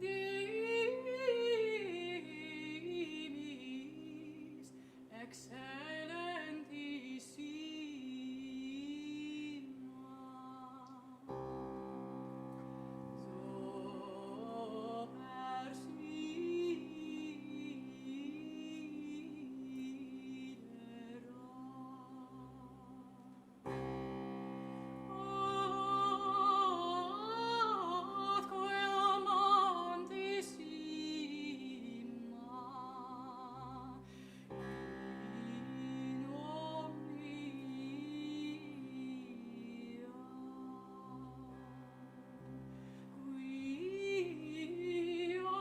so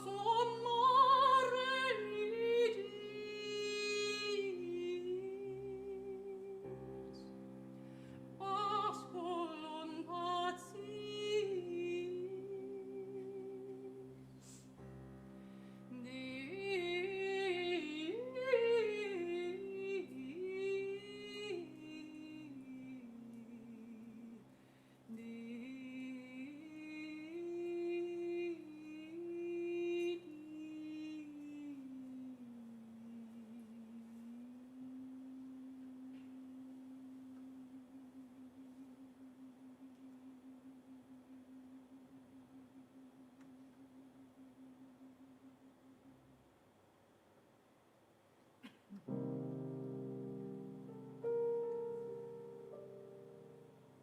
It is over.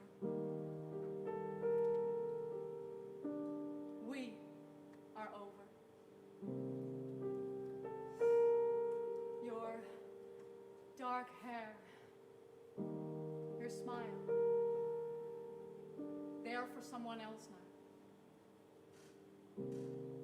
And that's okay. When I'm very honest, I always knew that you were not the right one for me. I just didn't want to listen to those thoughts in my head.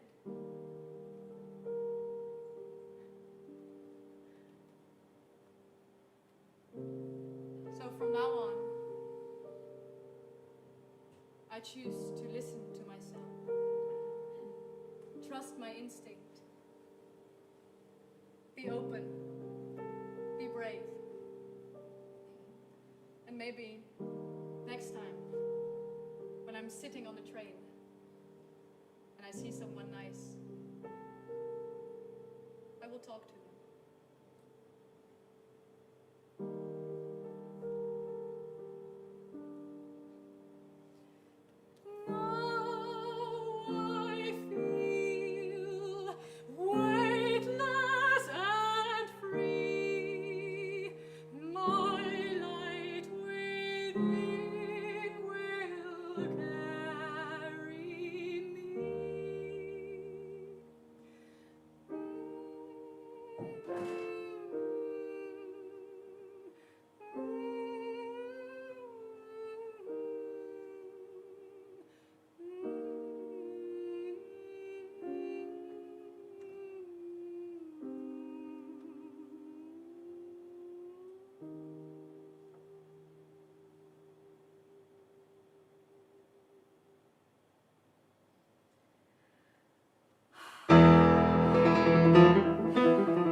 I'm over here.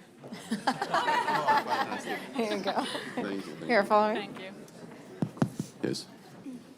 Come closer. Come closer. Wow, guys, bravo. Oh.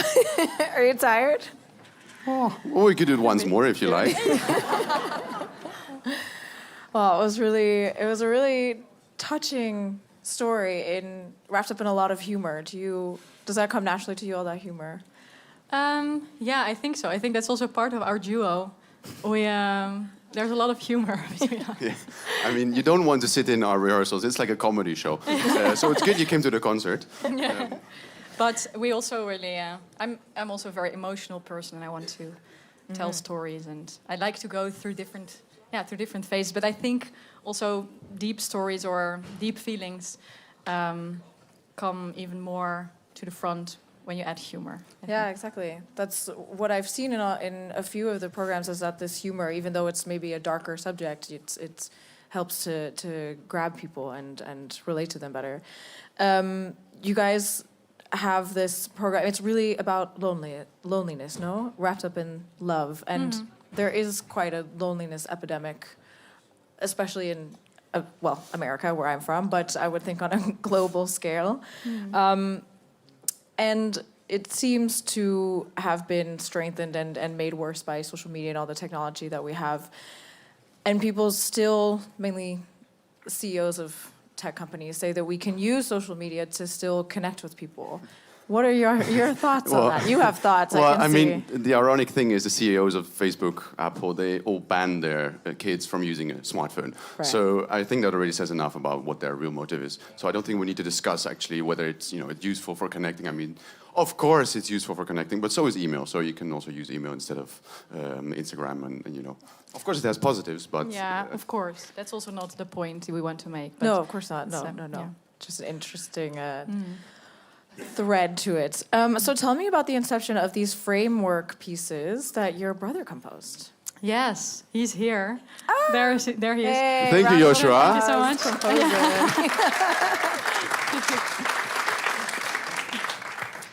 Yeah, well, we composed this story and found the music that connected to all the different emotions and happenings in the story.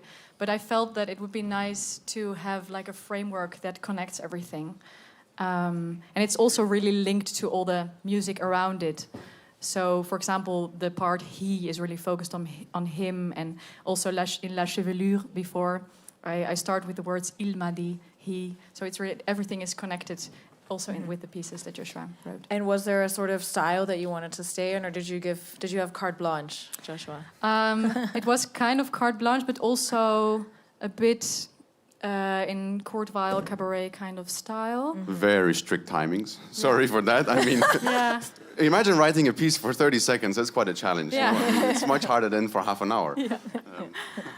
Yeah. Speaking of Courteville, where does the name Johnny come from? Surabaya Johnny, yeah.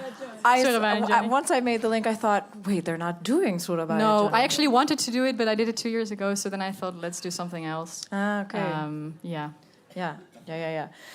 Julius, your character continuously corrects her, at least at the beginning, when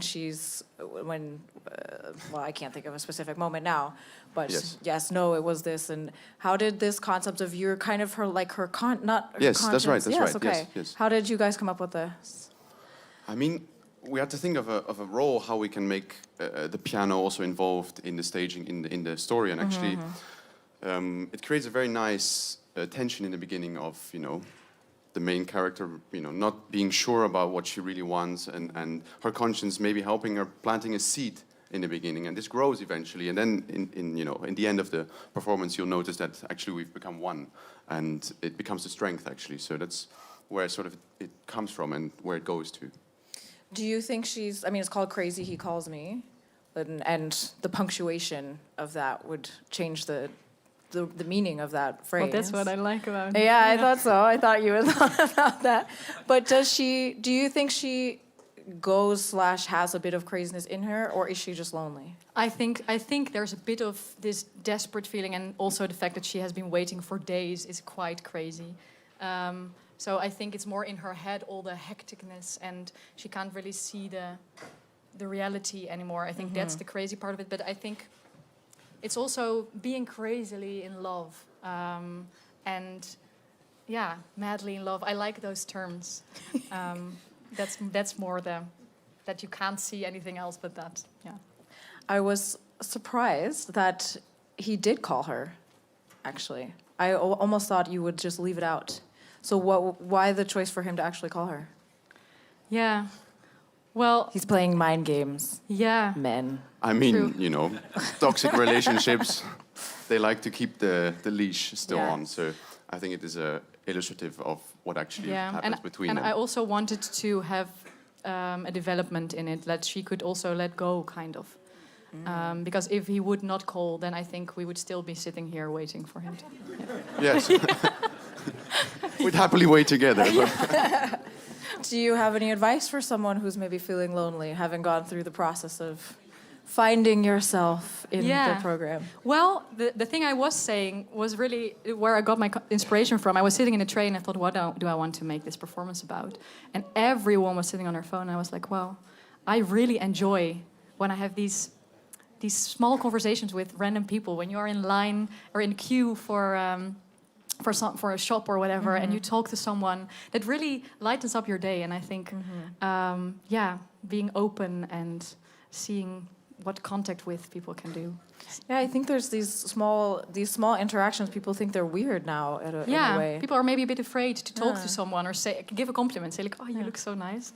But that's please an advice do. I can give. If you want to just like talk to someone, be social, give a compliment first, and they'll like. How can you not like someone who just gave you a compliment? Exactly. That's awesome. Thank you guys so much. This was a really entertaining and really poignant performance. Thank you guys so much. A round of applause for Roza. And thank you guys. Thank you. Thank you, Anna. Well done.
Dames en heren. Het zit er weer bijna op, hè? Bijna. Maar het spannendste moment moet nog komen. Hè? Ladies and gentlemen, we have almost reached the end of the day. And really, it's only going to get more exciting from here on out. After our next duo has presented their performance, the juries will deliberate, and the winners of Theater in Song will be announced. Our last duo takes us to the stunning island of Java. Soprano Madeline Saputra and pianist and violinist Apollon Kalamenios present a program embodying the intertwined narratives of the East and West through text, theater, and the weaving of Western art song with Keroncong, a traditional Indonesian folk music genre. Their program, Keroncong Anemoia, spans centuries both in inspiration and musical storytelling and touches that feeling of Anemoia, a pang of nostalgia for an era that one never actually lived through. Ladies and gentlemen, Keroncong Anemoia, Letters of a Javanese Princess.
Seringkali saya menangkap diri saya dengan pikiran egois.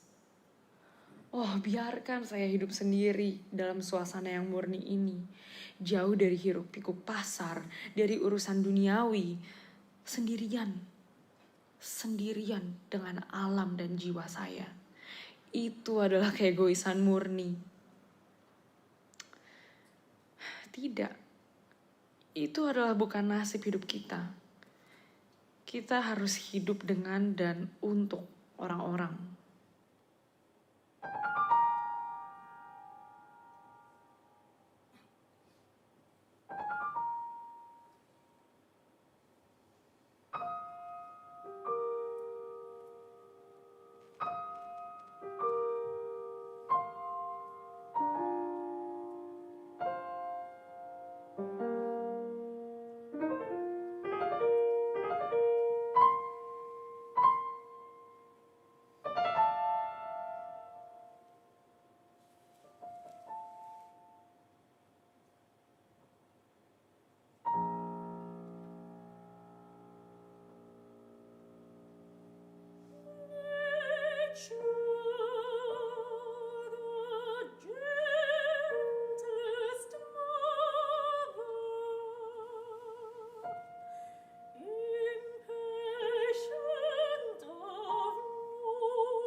Tetapi tidak ada awan yang kekal, juga tidak ada sinar matahari abadi.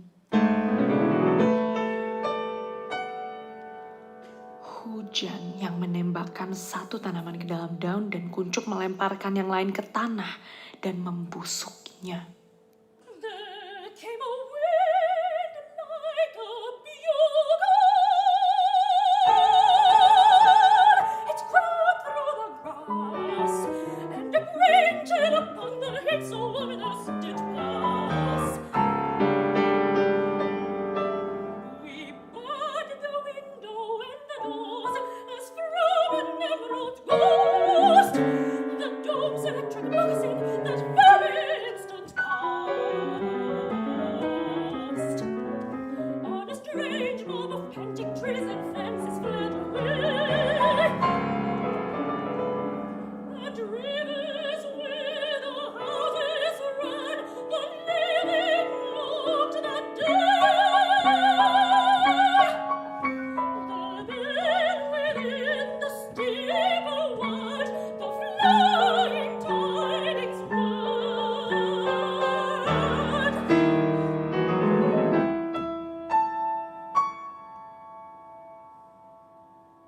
How much can come and much can go, and yet abide the word.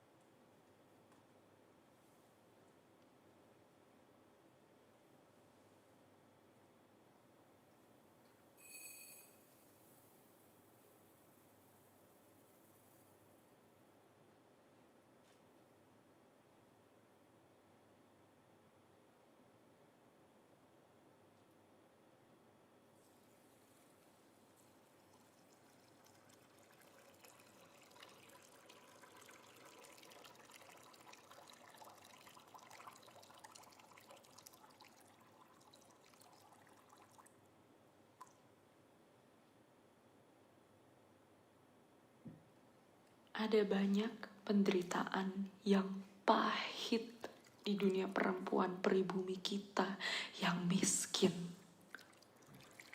Dan penderitaan yang saya lihat di masa kanak-kanak saya adalah bahwa hal itu pertama-tama membangkitkan dalam diri saya keinginan untuk melawan kesibukan yang tampaknya membenarkan kondisi lama.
Kami hidup seperti mimpi. Tidak ada hari kemarin, tidak ada hari esok bagi kami. Hanya hadiah mulia dan bersinar yang ada. Begitu banyak keindahan yang membuatku pusing, membuatku takut. Oh, reaksinya akan mengerikan jika mimpi dan ilusi yang kita miliki sekarang semua memudar dalam asap.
sebentar lagi. Dan tidak ada kesedihan, tidak ada kepahitan. Keputusasaan membuat string bergetar. Cinta penuh dan berat gemerisik dalam akord.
Kami punya ide bahwa kami akan bertemu lagi.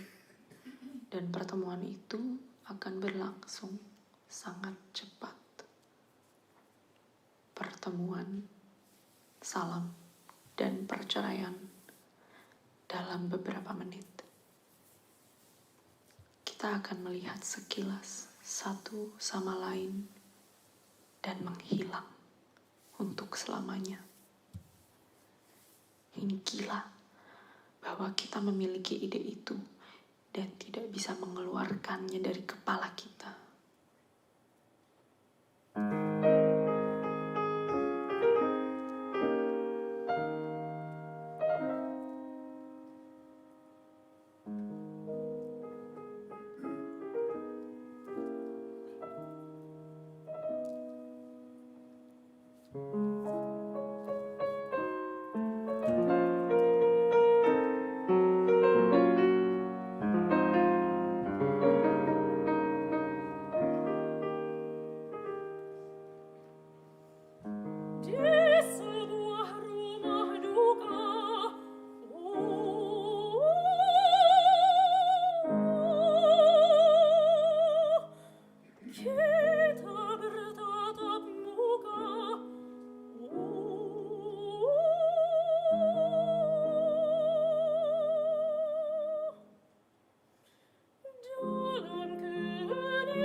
Ibu saya, bagaimana perasaan saya sekarang bahwa jiwa akan dilahirkan dari kedua jiwa kita?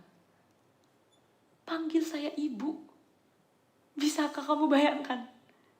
Saya, ibu hamil.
memikirkan Anda. Untuk mencapai cita-cita seseorang harus membuang banyak ilusi. Banyak buah matang dari kematian bunga musim semi muda. Demikian juga dalam kehidupan manusia, kan? Ketika kematian ilusi muda, kadang-kadang bisa menjadi sesuatu yang lain. Yang lebih matang. Yang bisa matang, jadi berbuah. Kami telah membuat ilusi besar di saat-saat pahit dan menyakitkan. Ketika kita menguburkannya dengan darah jantung, kami pernah merasa seperti aliran di dalam kami. Dan di dalam kami membangkitkan kehidupan baru, segar, dan kuat.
Take a microphone, any microphone, and follow me.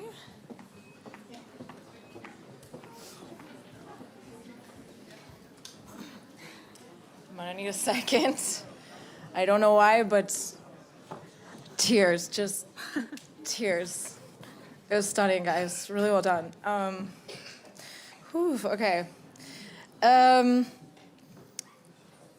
You guys alternate between Western, Eastern, Keroncong. I hope I'm pronouncing that right. I have actually no idea. That's perfect. Keroncong. Oh, yes. It struck me in the Berg that the pieces you chose from the Western repertoire aren't super obvious. You know what I mean? You know, it's not like Ich bin der Welt abhanden gekommen or something. You know what I mean? So how did you go about choosing these pieces? Well, I was just talking to Apollon yesterday that I just realized all of our pieces are all in these 1900s up to now. Mm-hmm. And I think that also plays a part in how they might be very well adjusted to the Keroncong and also to our staging. Somehow these repertoire from the quite modern era work very well, I think. Did you already have them in your repertoire, or did you find them and put them into the program? Well, this kind of performance, we tried it before in different settings. So we had been preparing for something like this. We didn't know. Then the competition came and we applied. But we tried to find a certain storyline. Yeah. And then connected it with the letters, which is the basis of the structure of the. Thank you for that segue. Speaking of the letters, can you tell us a little bit about this? I'm not going to pronounce correctly. Raden Ajeng Kartini. That's also perfect. Oh my God! Look at me, guys. Kartini. She was a Javanese woman, and she was born into an aristocratic family, and under this Javanese culture, although she was quite privileged as a woman to be able to pursue an education, probably one of the first women who were able to do that, she realized how that was not normal for most women in Java at that time. And she spent most of her life into studying, and she was really good in Dutch language, actually. And she exchanged a lot of letters with Dutch friends. And that also opened up her mind about women's rights and also a lot of other ideals. And she dedicated most of her life into fighting for these rights to education for women, and finally opened schools as well for women in Java. Thank you for exposing us to her. She sounds amazing. I want to go look her up and learn everything. What is the traditional setting of Keroncong? This, you have it in violin, ukulele, but... Yeah, so it also usually contains a bass instrument, so either a cello plucking the strings. You have violin, of course. You have a plucking guitar-like instrument, Keroncong, which the name comes actually from there, which is actually it's very inspired from Portuguese music because of the Portuguese that went to Indonesia. And you can also have some flute, but today it has been also integrated into pop culture, so it's a very alive thing in Indonesia that still, also here, I think people know about it. And explain the costumes a little bit. This is traditional Javanese dress? Yeah, so the thing that I also took off there is an attire. It's called kabaya, which is a traditional Javanese attire, but also is worn throughout Indonesia in different regions. And also for Apollon? And this is sarong. Yes. Yeah, and it's called batik. Batik, yeah. Okay. These patterns. It's actually from Java, so it's quite accurate. Well done. This word Anemoia, it doesn't exist in English, but you at least as far as I know, just native speaker over here, who knows. But it's this, you said paying of nostalgia for an era that you didn't actually live through. I feel that so much in this music that you, in these traditionals and everything. Is this music that you grew up with, or that everyone knows, or?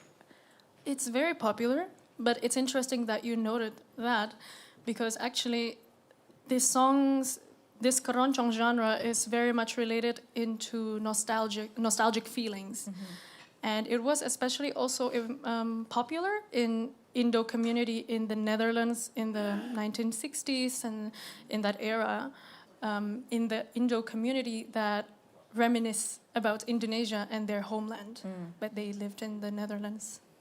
Of course, that makes a lot of sense. Yeah. Well, given that you guys, your goal was to revive and reinterpret memory through music, you had in your description, and given that I instantly want to look up Raden Ajeng Kartini. Oh, I didn't even have to look at the paper. Yes. I think we can say that you succeeded, and it was a wonderful, beautiful performance, and I thank you guys for giving it. Thank Round you of so applause, much. guys. Thank you. Well done. Here, I got this one. Well done.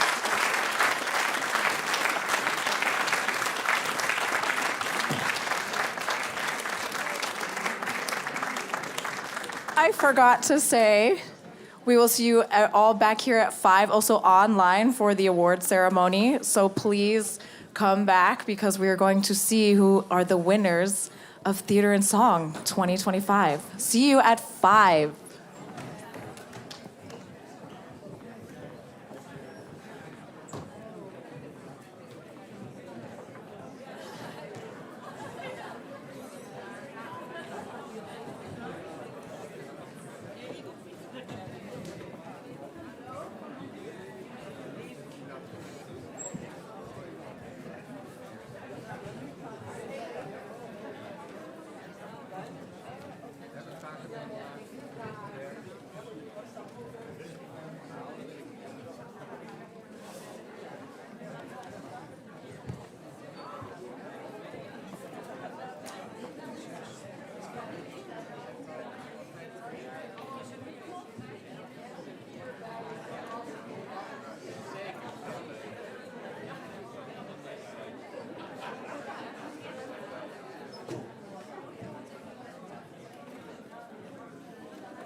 If we take it off gold and put light on it to reflect.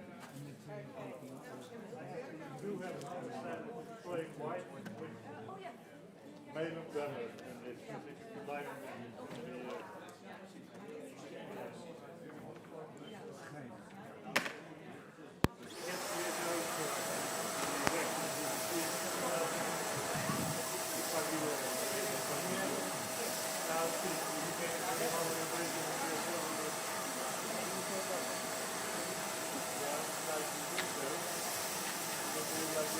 way too bright.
Well, I guess I'll let you know what's going on then, shall I? Good afternoon, everyone. Welcome to the prize ceremony of this year's first ever Theatre in Song. Before I say a very short few words, and I won't keep you long, I promise, can I ask you to give a big round of applause to our jury?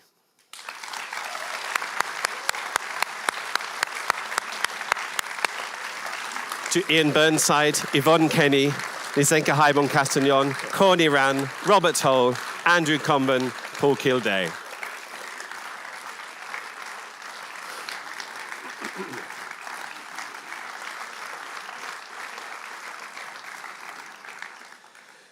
I don't want to keep you too long, as I know you're all desperate to hear the results of Theatre in Song. There's just a few thanks and a few things I want to share with you. Firstly, thank you to Jacques Mikkers, the Mayor of s-Hertogenbosch, who are presenting the prizes later on and saying a few words after me. With 73 geo applications from 42 countries and combinations of voice and piano alongside voice and zither, voice and marimba, voice and violin, solo voice and voice and tape, we came down to 11 extraordinary sets of finalists who presented themselves fantastically over the last 2 days in the IVC's first Theatre in Song. What a truly special celebration of vocal arts this has been, an incredible display of talents from all our young artists. Let us thank them.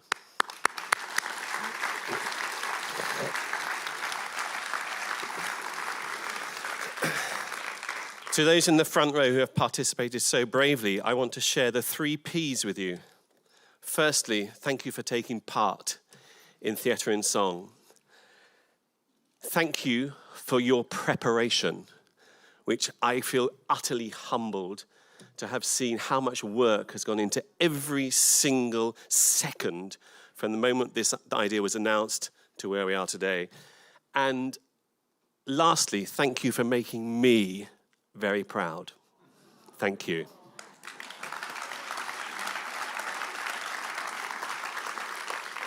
Special thanks have to go to the staff and technical team here at the Teatr an der Parade, who have gone the extra mile, as always, when the IVC comes into the building. I have to add 3 special thanks. Firstly, to our lighting designer, Tom Verheyen.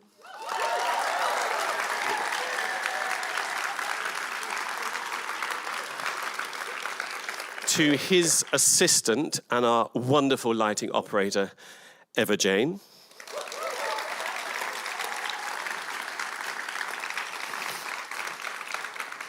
And lastly, to the lady behind the power of calling the show, to our stage manager, the amazing Nicole Richardson.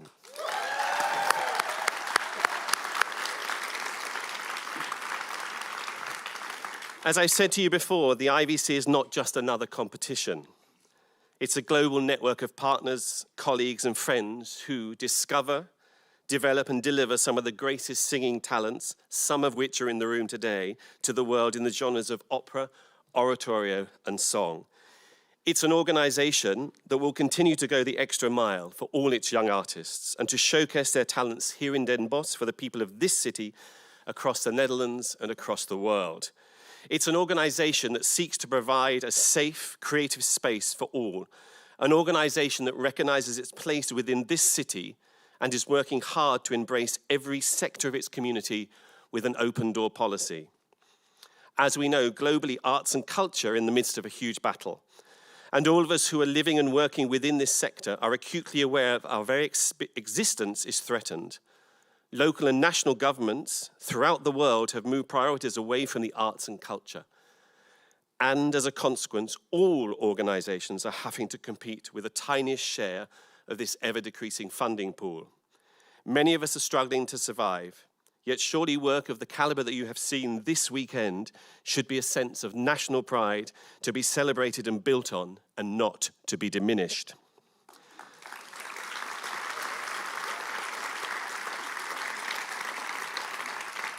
It is not just about the funding and the money. We all in this room have a collective duty to turn up to these events, to support and show their worth to those who believe that culture is elitist and should not be championed. If we do not do our part in our protection of our culture, it will diminish and simply disappear. We must not let that happen. Thank you. You are, of course, here joining us at a historic occasion. It's a time to celebrate, and God, I need a drink. It will be something we will talk about for years to come. I was there with the IVC in s-Hertogenbosch for the very first theatre in song. A first for the IVC, a first for the world, a first for the Netherlands, and more importantly, a first for s-Hertogenbosch. Thank you very much.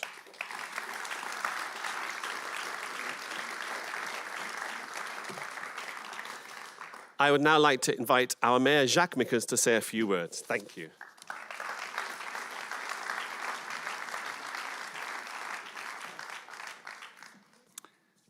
Andrew, I'm sorry. You still have to wait for your drink. Yeah.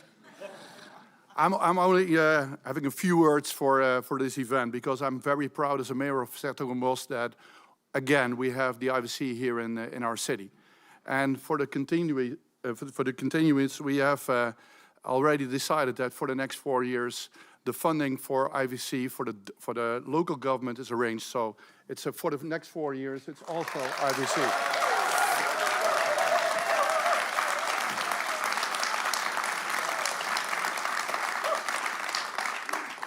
For the people who were thinking, what's happening on the market square here in front of the church?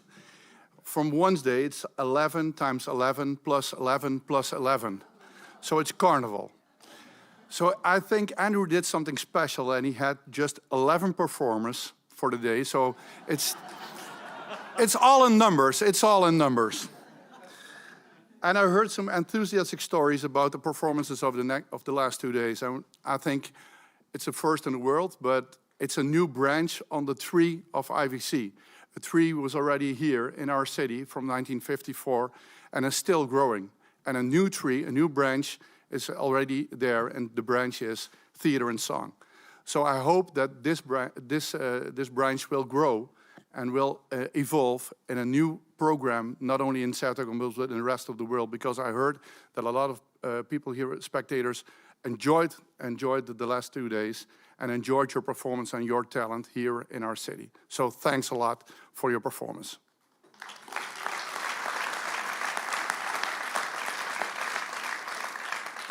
Andrew, that's a 4th P. Performance.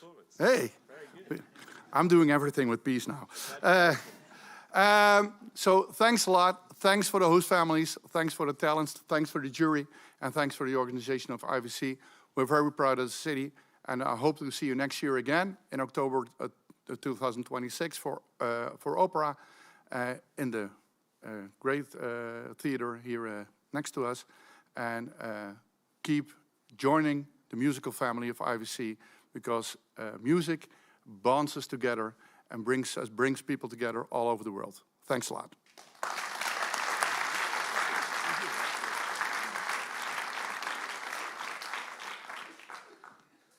They say, go slow and you won't make a mistake. So, ladies and gentlemen, we have several prizes to give away, which I'm very proud of. And I will just get my pieces of paper into order, and then we will move through them slowly and surely. There we are. So, the first engagement prize from the Vrienden van het Lied for recitals throughout the Netherlands goes to Madeline Saputra and Apollon Kalamenios.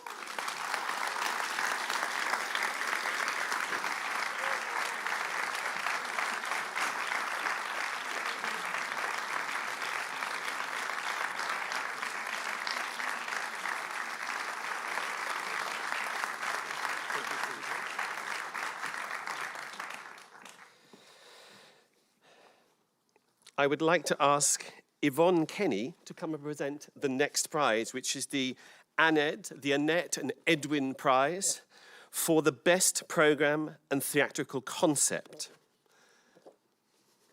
I love having power. That goes to Nina Schumettel and Amelie Warner.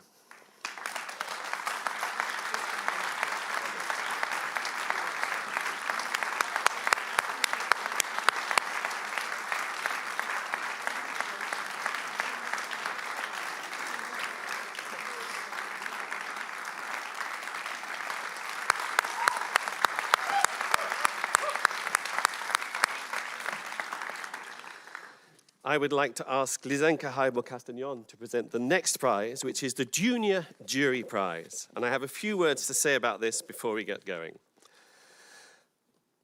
The first word of this year's competition title is theatre. Over the course of their performance, this duo has shown that they understood this word and its fullest capacity. We commend them for their brilliant interplay, amazing timing both musically and comedically, and their ability to intertwine humour and melancholy. For their versatility and coherence from beginning to end, the Junior Jury Prize award is to The Gentle Art of Tramping, George Roberts and Edmund Picton Turbeville.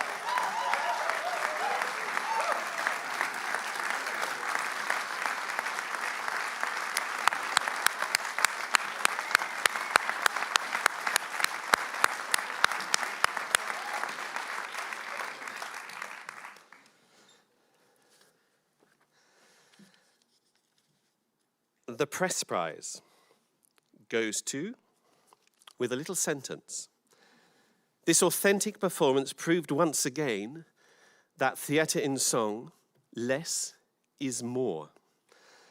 The press prize goes to Madeline, Saputra and Apollon Kalamenios.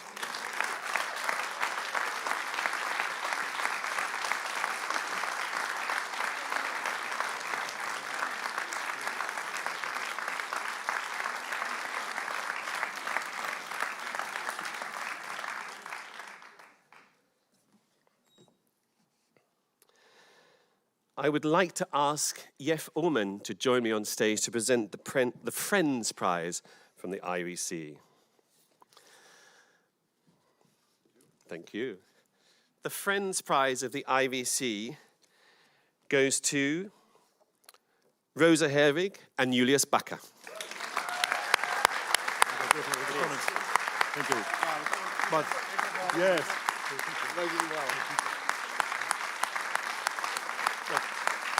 Just a few words. As you haven't heard until yet, but there also exists a Friends jury, and that's with two colleagues from the Foundation Friends of the IVC. It was a great honor, but I hope to award it to you, but Andrew did already. He likes to award, of course. It's his job. But our arguments, Roza, as we told, is a vibrant, young, expressive storyteller with a beautiful voice. The duo, they brought us a timeless and touching story with a lot of humor. Julius accompanied her with his brilliant play and his important role in her performance. Congratulations, the both of you.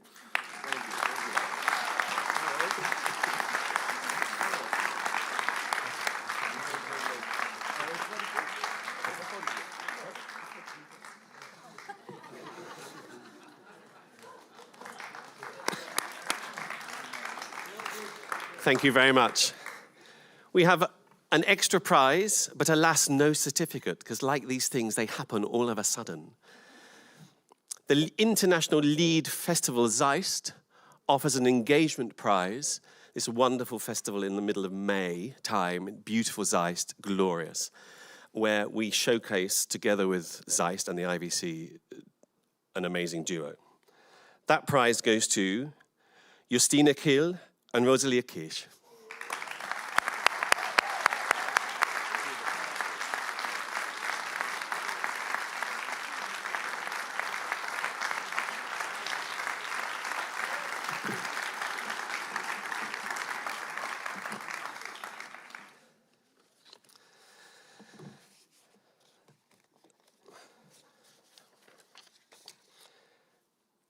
The Van Almersfoort Prize, I would like Ian Burnside to present.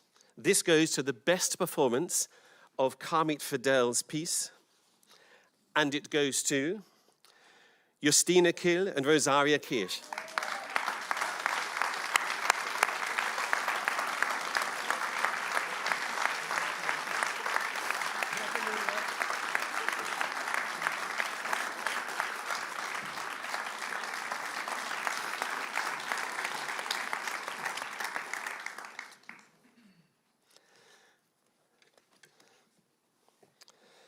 The Behrens Foundation of Arts Prize, the third prize in the 58th International Vocal Competition Theatre in Song, goes to Noëlle Drost and Jorian van Nee.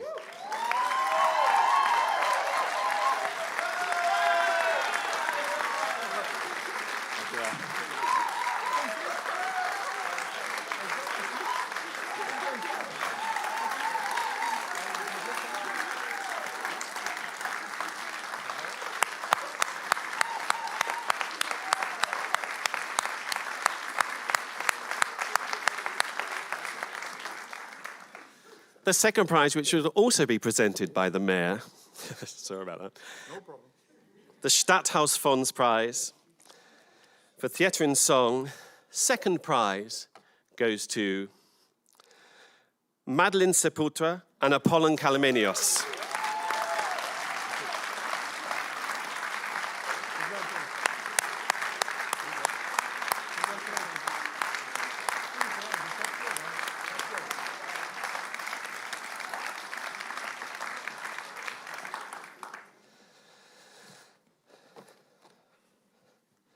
The first prize, and the very first Theatre in Song, the Van Riemsdijk's Prize, goes to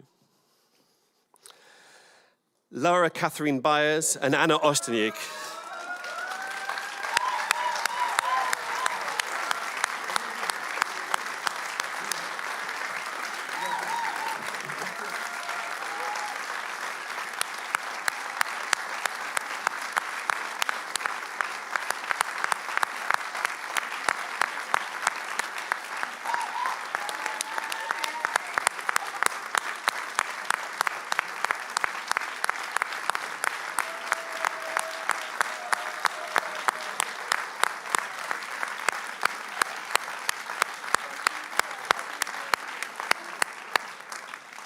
Ladies and gentlemen, that concludes this evening's, well, this first ever Theatre in Song. Can I say again, thank you to the faithful audience of the IVC. Thank you for putting up with the madness of new things. Thank you for buying program books. Thank you for doing all of the new things you've never been asked to do before. And can I invite all the participants to come on and a line across and take your applause. Everybody, please. All up, all 22 of you. Come on, let's get up here.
Thank you very much, ladies and gentlemen. I think the bar is open. Thank you for the Theatre de Prada for having us. Thank you to my jury who made this couple of days really beautiful.